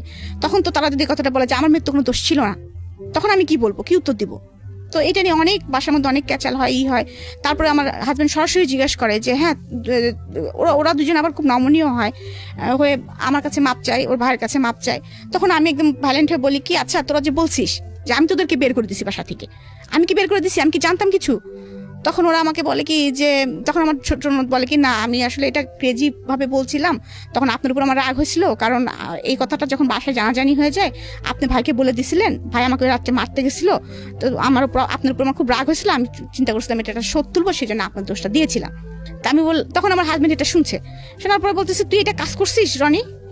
হ্যাঁ, যাই হোক এটা নিয়ে অনেক কিছু হয়, সব সত্য আর কি সামনে চলে আসে যখন, তখন যাই হোক আমার হাজবেন্ড একটু সফটনেস দেখায় এবং সে বলে যে আমি থাকবো না, আমি কাল সকালে আমার বউ বাচ্চা নিয়ে আমি চলে যাব। তখন আমার শ্বশুর খুব আপসেট হয়ে পড়ে, কারণ কুষ্টেশ্বরে তাদেরকেও সবাই চেনে, আমাদেরকেও সবাই চেনে, সবাই জানে যে তার একটাই ছেলে বেটার বউ আলাদা থাকে, হ্যাঁ আলাদা বাসা ভাড়া করে থাকে, এটা একটা খুব খারাপ দেখা যাবে, এরকম একটা করে। তারপর অনেক বোঝানো শোনানোর পরে যাই হোক আমরা আবার ওই বাসাতেই স্টে করি। আমার হাজবেন্ডের তখন আবার পোস্টিং হয়ে যায় চুয়াডাঙ্গা। তো এরকম চলতেছে, ওদের সাথে ওরা আসে যায় কথা করে, আমার ছোট নদের সাথে আমি কথা বলতাম, আমার ভাইয়ের সঙ্গে কথা বলতাম না, কারণ আমার থিওরিটা এটা যে ও তোমার রক্তের না, ও আমার একটা ক্ষতি করতে পারে, তুমি তো আমার ভাই ছিলা, তুমি ফুফাতো ভাই হওয়ার যাই হও, তুমি তো আমার ভাই ছিলা, তুমি তো আমার এত বড় ক্ষতি করতে পারো না, তোমার সাথে আমি কথা জীবনেও বলবো না, আর তারপরে তুমি আমার বড় ভাই। তো যাই হোক মাস্টার্স করেছি, মাস্টার্স পরীক্ষা চলছে আমার, পরীক্ষা দিয়ে আমার মনে হয় যে আমার 11 তারিখে বাচ্চা হল না, আমার বাচ্চা হয়েছে 16 তারিখে, আর আমার মাস্টার্স পরীক্ষা শেষ হচ্ছে 11 তারিখে, মানে আমি ওই রকম অবস্থায় আমি পরীক্ষা দিয়েছি আর কি। তো আমার বাচ্চাটা পেটের মধ্যে খুব অসুস্থ হয়ে যায়, কারণ আমি 4 ঘন্টা বসে পরীক্ষা দিতাম, বাচ্চাটার মুভমেন্ট খুব কম হতো, মুভমেন্ট হতো না। তবে তারপরে আমার 16 তারিখে সিজারিন করে বেবিটা হয়। তো এর মধ্যে আমার বড় ভাই কিন্তু এর মধ্যে বাইরে চলে গেছে অলরেডি, হ্যাঁ, এবং সে তাকে বিয়ে দেওয়া হয়েছে খুব আনুষ্ঠানিকতার ভিতরে। হ্যাঁ, তো সে বাংলাদেশে এসেছে, সে একদিন আমার শ্বশুরবাড়ি এসে আবদার করে যে মামা আমি আমার বোনকে নিয়ে যেতে চাই, এক রাত আমাদের সাথে থাকবে। হ্যাঁ, তো এই কথা বলার পরে তখন হচ্ছে আপনার আমার শাশুড়ি আমাকে যেতে দিবে না, বাসায় অনেক কাজ, ঈদের পরের দিন আমার সব ননদরা আসবে, সে আমাকে যেতে দিবে না। তখন সে বলে কি যে তাহলে নিয়ে গেলে একবারে নিয়ে যাও। এই কথাটা আমার ভাইয়ের তখন লাগে খুব, এতদিন তো আমার ভাই কোনোদিন ইন্টারফেয়ার করেনি, এতদিন তো বাবাই সব টেক কেয়ার করছে, এখন তো মোটামুটি সে একটা পর্যায়ে আসছে। তারপরেও আগেও সে বলেছে যে সে কখনোই রাজি ছিল না আমাকে সংসার করতে দেওয়ার জন্য, সে সবসময় বলতাম রিক্সা চালাই খাবো, কিন্তু আমার বোন আমি দিব না, এরকম কথা সবসময় সে বলতো। তারপরে যাই হোক সে মনে মনে একটা প্ল্যান করে ফেলে, সেটা বাবা মাকে বলে না, কারণ জানে বাবা মা বললেও হয়তো রাজি হবে না, আর আমার হাজবেন্ডকে বললেও রাজি হবে না। সে আমাকে বেড়াতে নিয়ে আসার নাম করে ঢাকায় নিয়ে আসে। তখন অলরেডি ঢাকায় আমাদের একটা বাড়ি কেনা আছে, সেটা হচ্ছে সেগুন বাগিচে, আমার ছোট ভাই স্টেট ভার্সিটিতে পড়ে, ও হচ্ছে ওই বাসাতে থাকতো, মাঝে মাঝে বাবা মা আসতো, ওকে একটা কাজের ছেলে ছিল, রান্না বাড়া করে দিত এরকম। তো ও আমাকে নিয়ে আসার পরে বলে যে আমি সবাইকে বলে যে আমি চলে যাবো মার্কেটিং করার দরকার, তো রিমাকে ওই জন্য নিয়ে যাচ্ছি আমার 2 বাচ্চা সহকারে। আমিও জানি না ভাইয়া, আমি জানি যে মার্কেটিং করতেই ঢাকায় আসতেছি। তো ভাইয়া এসে তারপরে বাবা মাকে আবার ফোন দেয় যে বাবা মা আমরা মার্কেটিং করবো, তো রিমার বাবু 2টা দেখবে কে, তোমরা দুজনে আসো দেখাশোনা করো, আমরা একটু মার্কেটিং করে বেড়াই। আব্বু আম্মু গাড়ি নিয়ে আসে আর কি, বাবা অফিস থেকে মানে শুক্র শনি তো এমনি ছুটি, তো আসার পরে তারপরে একদিন রাত্রেবেলা ফ্যামিলি মিটিং বসে, তখন ভাইয়া একদম সম্পূর্ণ বলে যে বাবা আপনি যা দেখতেছেন যা সহ্য করছেন এটা আমি সহ্য করতে পারবো না, এখন আপনি আমাকে খারাপ বললে বলেন, আমি অনেক নরম মানুষ, ভালো বললে বলেন, আপনি যা খুশি আপনি তাই বলেন, কিন্তু আমি যেটা এসে মানে দেখতেছি সেটা আমার অসম্ভব আমার পক্ষে দেখা। সেটা হচ্ছে আমার কাছে আমার বোনের শ্বশুরবাড়ি যে মনে হয়েছে যে ওয়ান কাইন্ড সে হচ্ছে কাজের বুয়া। এটা আপনার আপন ভাই বলছে? হ্যাঁ, ওয়ান কাইন্ড কাজের বুয়া। আর আমার বড় মেয়েটার রেজাল্ট ভালো ছিল না, কখনোই ভালো রেজাল্ট করতে পারতো না সে, মানে ওরকম মারধর খেত, সে একটু উল্টাপাল্টা ছিল, মানে মানে ও যেন কেমন ছিল একটু আর কি।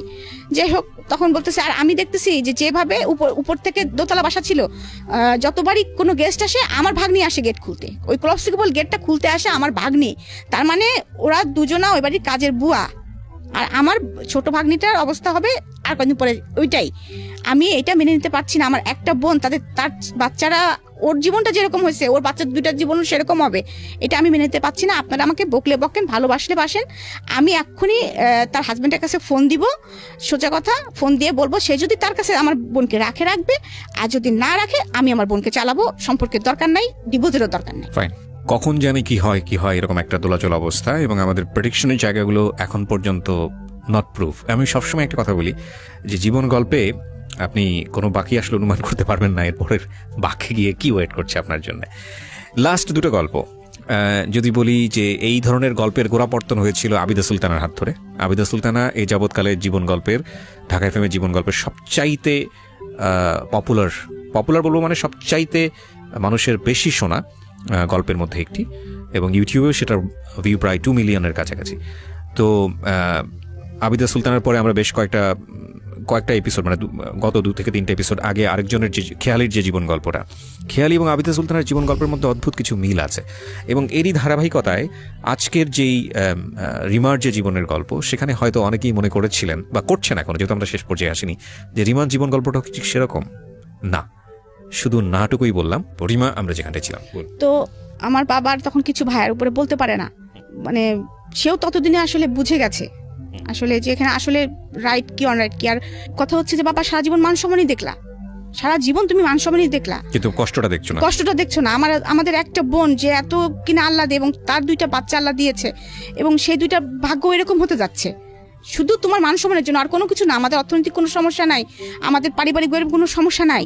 কি হয়েছে, ডিভোর্স হবে না দরকার হলে, ওর মতো থাকবে, বাচ্চা 2টা নিয়ে থাকবে। ডিভোর্সই তো শেষ কথা না, মানুষ তো এইভাবে বাচ্চা নিয়ে বাঁচে। সেই ছেলে যদি বিয়ে করতে চায় করুক, আমার বোন তাকে ডিভোর্স দিবে না। তাহলে তোমার তো দুর্নাম হচ্ছে না, কিন্তু তার লাইফটা তুমি এরকম করে নষ্ট করে কেন দিচ্ছ? তার সাথে তার 2টা বাচ্চার লাইফ তুমি নষ্ট করে দিচ্ছ। বাবাকে অনেক বোঝায়, এবং মা তো একদম খুবই রাজি। মা তো অনেকদিন থেকে ফিল করতেছে আমার কষ্টটা আসলে। তো তখন আমার শুরু হলো নতুন জীবন। আমি তো ভয়ে আর শ্বশুর বাড়িতেও যোগাযোগ করতে পারতেছি না। আর এদিকে আমার ভাই তো ফোন করে আমার হাজবেন্ডকে বলছে যে আমার ভাগ্নিদের অলরেডি সে স্কুলে ভর্তি করে দিয়েছে, লিটল ফ্লাওয়ার স্কুলে ভর্তি, 2জনকে, একজনকে নার্সারিতে আর একজনকে ক্লাস 2তে ভর্তি করে দিয়েছে। আর এদিকে আমার হাজবেন্ডকে বলেছে যে তুমি যদি, আগে তাকে জিজ্ঞাসা করেছে অবশ্য ফোন করে, যে তুমি যদি তোমার সঙ্গে রাখো আমাদের নো অবজেকশন, কিন্তু তোমার সঙ্গে যদি না রাখো আমার বোন তোমাদের বাড়িতে থাকবে না। আচ্ছা, ও ঢাকায় থাকবে এখন থেকে ওর বাচ্চা নিয়ে। তো এই কথা বলার পরে তুমি কি মতামত দিচ্ছ? তুমি যদি নাও তাহলে আমাদের কোনো কথা নেই। আমার হাজবেন্ড বলে যে সাতক্ষীরার অবস্থা ভালো না, সাতক্ষীরা নোনা এলাকা, আমার বাচ্চা 2টা অসুস্থ হয়ে যাবে, রিমা এসে এখানে শুট করতে পারবে না, আর এখানে অনেক মানে আমি এখানে নিয়ে আসলে ও পারবে না আর কি, সোজা কথা বলে। আর কারণ সে কখনোই আসলে কোনো দায়িত্ব নিতে চায় না। আচ্ছা, এই জন্য সে সুন্দরভাবে কথা বলার পর আমার একটু রাগারাগিও করে যে তাহলে রিমা আব্বা আম্মার ওখানে অসুবিধা কি হচ্ছিল। হ্যাঁ, সে অসুবিধা তো তুমি খুব ভালো করে জানো, তোমাকে তো এক্সপ্লেন করার কিছু। আমার বাবার ভাইয়ের সাথে একটু আর কি রাগারাগি হয়েছে আর কি। তো আমার হাজবেন্ড 3 মাস রাগ করে আসেনি ঢাকাতে, আমাদের কোনো খরচও দেয় নাই। আর আমার তো কোনো সমস্যা এখানে হচ্ছে না আল্লাহর রহমতে, কারণ মা অলরেডি তখন 2টা কাজে মানুষ দিয়ে গিয়েছে। কারণ আমার বাচ্চা 2টাই ছোট, কোচিং আমি নিয়ে যাই। আর আমার ছোট ভাইকে এবং বড় ভাই বলেছে যে তুমি মানে চলে যাওয়ার আগে যে তুমি পারবা না, তোমার একটা বোনের দায়িত্ব নিতে, আমি তোমাকে ফিনান্সিয়াল সাপোর্ট দিব, তুমি খালি বোনটাকে আর ভাগ্নি 2টাকে দেখে রাখবা। আমাদের নিজেদের বাড়ি যেহেতু কোনো সমস্যা নেই এখানে। তো আমার ছোট ভাইটাও অনেক ভালো। হ্যাঁ, আমরা আসলে 3 ভাই বোন খুব ফ্রেন্ডলি, যেটা সত্যি কথা আমি বলবো। বড় ভাই খুব চুপচাপ, আর আমি আর আমার ছোট ভাইটা খুব আমোদে। তো ও কি করা শুরু করলো, এখান থেকে আমার জীবনে উত্থান, যখন এখানে আমি থাকা শুরু করলাম, আমার বাচ্চাদের প্রচুর টেক কেয়ার করতো পড়াশোনা থেকে, কারণ ওরা তো মফস্বল এলাকার, মানে কুষ্টিয়ার লেখাপড়া থেকে। হ্যাঁ, সুতরাং ওদের লেখাপড়াটা, তারপরে ওদের বেড়াতে নিয়ে যাওয়া, যেমন আমার বললাম আমার বড় মেয়েটার মানসিক সমস্যা, মানে ও ডিসিশন নিতে পারতো না, আমি মাংসটাকে আমি নিবো না, মানে ওটা যে ওইটাও কোনো সময় আদায় করতে পারতো না। এরকম মানসিকতা হয়ে গেছিল দাদি বাড়ি থাকতে থাকতে ওর। তো আমি একসময় বুঝতে পারলাম যে মানসিক মানে তখন আমার নিজেই একটু মানে মানসিক, আমার তো তখন নিজেরও মানসিক অবস্থা খারাপ ছিল, আমি ওর মানসিক অবস্থা কিভাবে বুঝবো। যখন আস্তে আস্তে আমি রিয়েলাইজ করতেছি যে সব বাচ্চার মতো তো আমার এই বাচ্চাটা না, কেমন যেন জড়সড় হয়ে থাকে, কেমন যেন খোলামেলা না, হ্যাঁ এরকম আর কি করতেছি। তখন ওর সঙ্গে আমি আস্তে আস্তে মানে খুব ভালো, মানে আমার ছোট ভাই আমাকে বললো যে আপু আপনি কি এটা বুঝতে পারতেছেন, এবং ও আমাকে ডাক্তারের কাছেও নিয়ে যায় যে আপুর সামথিং প্রবলেম আছে, মানে আলটিমেটলি কাউন্সেলিং এর জন্য। হ্যাঁ, কাউন্সেলিং এর জন্য আমাকে মোহিত কামালের কাছে নিয়ে যাওয়া হয়। তখন উনি যেভাবে হয়তো ভাইকে বলছিলেন বা আমাকে কিছু ওষুধ টষুধ দিয়েছিলেন এবং বলেছিলেন যে আসলে দীর্ঘদিনের না পাওয়ার সমস্যাটা থেকে ওর ভিতরে অনেক ক্ষোভ সৃষ্টি হয়েছে, হ্যাঁ মানে এভাবে আর কি অনেক কিছু বলেছিলেন। যাই হোক, তো ওইভাবে ওকে টেক কেয়ার করতে হবে আপনাদেরকে, এবং সবচেয়ে ভালো হয় যদি ওনার হাজবেন্ড ওনাকে সাপোর্টটা দেন। তো সেই সাপোর্টটা তো আমার পক্ষে আমার মানে সম্ভব না, আমার ফ্যামিলি দিতে পারবে না। তো সেই সাপোর্টটা, হাজবেন্ডের সাপোর্ট তো আসলে কেউ দিতে পারে না। তারপরেও আমার ছোট ভাই চেষ্টা করেছে, সে আমাকে বেড়াতে নিয়ে গেছে, আমি কবিতা লিখতে পছন্দ করতাম, আমি গল্প লিখতে পছন্দ করতাম, আমার পুরাতন ডায়েরি, আমি যে ডায়েরি লিখতাম সেটা আবার খুঁজে বের করেছে। আপু দেখেন আপনার এই কবিতাটা অনেক সুন্দর না, তো তারপরে আমরা দল বেঁধে চলেন আপু কক্সবাজার চলে যায়। মানে ও আমার লাইফটাকে সুন্দর করে গোছানোর চেষ্টা করতেছে আর কি। এদিকে বড় ভাই ইনস্ট্রাকশন দিচ্ছে, ও গোছানোর চেষ্টা করতেছে। আমার হাজবেন্ড এর মধ্যে, আমার ছোট মেয়েটা খুব ভালো রেজাল্ট করে, খুবই ভালো রেজাল্ট করে। এর মধ্যে কিছু 3 মাস পরে সে আসা যাওয়া শুরু করলো আর কি, আসা যাওয়া শুরু করলো। তেমন কোনো ঝগড়াঝাটি না, কিছু না, নর্মাল চলতেছে। তার মধ্যে মানে 15 দিন 1 মাস পর পর আসে আর কি, সাতক্ষীরা থেকে এরকম। আমার ছোট মেয়েটা অনেক ভালো রেজাল্ট করে ইংলিশ মিডিয়াম থেকে, একদম অল স্কুলের ভিতরে ও মানে ওদের সেকশনের যে 4-5টা সেকশন মিলে ও একদম টপ করে আর কি। তো সেবার আবার আমার শিক্ষামন্ত্রী এসে স্কুলে ওদের প্রত্যেকটা যারা টপ করেছে তাদেরকে প্রাইজ দেওয়া হয়। তো এই কথা ওর বাবা যখন শোনে, ও দাদু যখন শোনে, তাদের রাগটা একটু পড়ে যায় আর কি, যে না অন্তপক্ষে বাচ্চা দুটো মানুষ হচ্ছে অ্যাটলিস্ট। হ্যাঁ, ও যতই হোক, আমার শ্বশুর কিন্তু আসলে কখনো অত খারাপ ছিল না, কিন্তু একটা জিনিস ছিল কি, সে প্রতিবাদ করতো না, বলতো না কিছু, আমাকেও কিছু বলতো না, আমার শাশুড়িকেও কিছু বলতো না, এরকম ছিল আর কি। তো উনি হচ্ছে খুশি হয়ে যায়, খুবই খুশি হয়ে যায়। আমি ফোন করে বলি বাবা এরকম বাবু তো ফার্স্ট হয়েছে এরকম, ওকে ডাকতো টুকটুকি বলে আমার ছোট মেয়েটাকে, আমার শ্বশুর। তা বলছে আমি বাবা আপনি টুকটুকি তো ফার্স্ট হয়েছে, এবং অল স্কুল এই দেখেন আমি ছবি পাঠাচ্ছি এরকম এরকম। তারা খুব খুশি হয়ে যায়। তো তখন থেকে আর ঢাকায় থাকার বিষয়ে তাদের আর কারোর অবজেকশন থাকে না আর কি, মানে থাকে না, মানে এরকম চলছে আর কি। এর মধ্যে আমার মার খুব ছোটকালের শখ ছিল যে আমি খুব কথা বলতে পারি, এই জন্য মা মনে করতেন যে আমাকে ব্যারিস্টারি পড়াবেন। হ্যাঁ, তো মা একদিন আমাকে বলতেছে মা তুমি ল ভর্তি হতে পারো না, এখানকার কোনো কলেজ টলেজ একটু খোঁজ নাও না, তুমি ল ভর্তি হতে পারো কিনা। তো আমি তখন বলতেছি যে মা আবার পড়াশোনা করবো, আমার তো পড়াশোনা এখন মাথার মধ্যে ঢোকে না। তো বলতেছে দেখো না চেষ্টা করে। তো বাবাকে সাথে করে গেলাম, যাওয়ার পরে আমাদের সেখান থেকে আশেপাশে, তো বাবা ঢাকা কলেজে গেলেন, তারপরে গেলাম সেন্ট্রাল ল কলেজে। সেন্ট্রাল ল কলেজের পরিবেশটা ভালো লাগলো, তখন ওখানে ভর্তি হয়ে গেলাম। তারপরে ওখান থেকে যাই হোক বাচ্চা কাচ্চার লেখাপড়া চলছে, আমি নিজে লেখাপড়া ল ভর্তি হয়েছি, লেখাপড়া করছি, এদিকে মাস্টার্স করেছি, এদিকে আমার লেখালেখি চলছে। আমার ছোট ভাই কিন্তু আমাকে সবকিছু মানে ফিরিয়ে দিয়েছে আর কি, মানে ও আমাকে ঢুকিয়ে দিয়েছে যে আপু এরকম এরকম। এবং আমার কোনো ভালো মোবাইল ছিল না, মানে মোবাইল ছিল না বলতে বাটন মোবাইল ছিল। ও কিন্তু আমাকে ফার্স্ট যে মোবাইলটা আমার জন্মদিনে গিফট করে আর কি, তখন স্যামসংয়ের সবচেয়ে দামি মোবাইলটা। ও টাকা জমাই ভাইয়া ওর জন্য কিছু খরচ পাঠাতো, ওরও একটা বাইক ছিল, বাইকের তেলের খরচ পাঠাতো, ও আমাকে ওইটা সারপ্রাইজ করে। তখন আমি ওই ফেসবুক দেখা শুরু করলাম, ফেসবুক খুললাম, আস্তে আস্তে আমি আপগ্রেড হচ্ছি আর কি। আমি সেই আগের রিমাটা আর কি হচ্ছি আস্তে আস্তে, স্লোলি। তো মানে আমার অনেকদিন পরে মনে হচ্ছিল কি, মানে যখন আমি একটু করে হচ্ছি, নিজে অনুধাবন করছিলাম যে মানে আই এম ব্যাক, আমি ব্যাক। এবং আমার আগে তো এমন হতো যে আমি কোনো জায়গায় কথা বলতে গেলে জড়াই ফেলতাম, মানে অনেক সময় আছে। তখন আমি দেখলাম যে যখন আমি বাচ্চাদের নিয়ে স্কুলে যাচ্ছি, গার্জেনদের সাথে মিশতেছি, ল ক্লাসে যাচ্ছি, ফ্রেন্ডদের সাথে মিশতেছি, তারপরে হচ্ছে এর মধ্যে আমি একটা ওষুধ কোম্পানির সাথেও জড়িত হই, তাদের অ্যাডভার্টাইজমেন্ট করতাম। চেহারাটা ভালো ছিল দেখে আমার সেলটাও খুব ভালো ছিল। আমি একটা অ্যাচিভমেন্টও করি, সেটা হচ্ছে মালয়েশিয়া ট্যুর। তখন আমি যে আমাকে কিন্তু তখন প্রস্তাব করেছিল যে আমাদের ওখানকার যে ওই কোম্পানির যে মানে এমডি ছিলেন আর কি, বাংলাদেশে যার ছিল, সে আমাকে বললো যে তুমি আমার পিএ হবা কিনা। তো তখন আমি ওনার নাম হচ্ছে গাজ্জালি স্যার ছিলেন, গাজ্জালি। তো উনি আমাকে প্রস্তাবটা দিলেন, দেওয়ার পরে আমাদের একটা পরীক্ষা হলো, পরীক্ষাতে আমি ভালো স্কোর করি, মানে বলা তারপরে টকিং সবকিছুর উপরে। কিন্তু তখন আমাকে একটা মেয়ে আমাদের সাথে ছিল যে 3rd পজিশন করলো, নাম হচ্ছে রিনা। তো রিনা বললো রিমা আপনার তো জবটার দরকার নেই, আমি তো জানি আপনার অবস্থা অনেক ভালো, হ্যাঁ, কিন্তু রিমাপা বিশ্বাস করেন আমার এই জবটা খুব দরকার, কারণ আমি ডিভোর্সি, আমার হচ্ছে একটা বাচ্চা আছে, আমি ভাইদের সাথে থাকি, আমার খুব দরকার এই জবটা, হ্যাঁ। তো তখন আমি বলেন ওষুধ সেল করে আর কি হয়, একটা ফিক্সড ইনকাম হলে সেটা আমার জন্য খুব বেটার হয়। তখন আমিও দেখলাম যে পিএ মানে কি, যে আমাকে তার সাথে সব থাকতে হবে, আমি বাচ্চা দুটোকে টাইম দিতে পারবো না সবসময়, হ্যাঁ। আর আমার কাছে আমার বাচ্চা দুটো কিন্তু অনেক গুরুত্ব, সবকিছুর ঊর্ধ্বে কিন্তু আমার বাচ্চা দুটো। আমি কখনো আমার বাচ্চা দুটাকে বললাম না, যত কাজই থাক তাদের কাজ সেরে তারপরে আমি সবকিছু করেছি। আমি যত দুঃখে কষ্ট যত কিছু থাকি, ওদের দুজনের মুখ দেখলে আমি সবকিছু কেন জানি ভুলে যাই এখনো, হ্যাঁ, রাইট নাও। তো তারপরে আমি যাই হোক, তখন আমি স্যারকে, তখন ওইটার পরে আমি স্যারকে রিকোয়েস্ট করলাম, স্যার আমার তো এই চাকরিটা করা সম্ভব না কোনো প্রকারে, কারণ আমার তো দুইটা বাচ্চা আছে, আমি এই 9টা 5টা আবার আপনার সঙ্গে ধরেন অনেক সময় আছে অনেক সেমিনারেও যেতে হবে, সেটা তো আমার ফ্যামিলি থেকে মেনে নিবেন, আমার হাজবেন্ড চাবে না, তো আমি এই চাকরিটা করবো না, আপনি রিনাকে চাকরিটা দেন।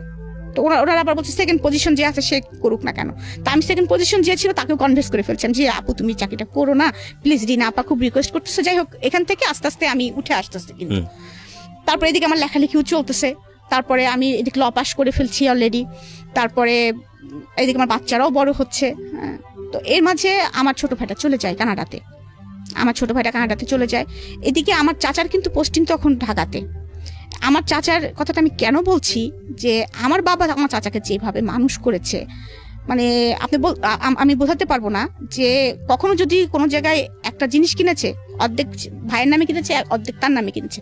তো যাই হোক, আমি এর মধ্যে পড়ালেখা করতেছি, আমার জীবনটা আবার মনে হচ্ছে আগের জায়গায় চলে আসছে, এবং শ্বশুরবাড়িতে আমার গ্রহণযোগ্যতাটা কিছুটা বেড়ে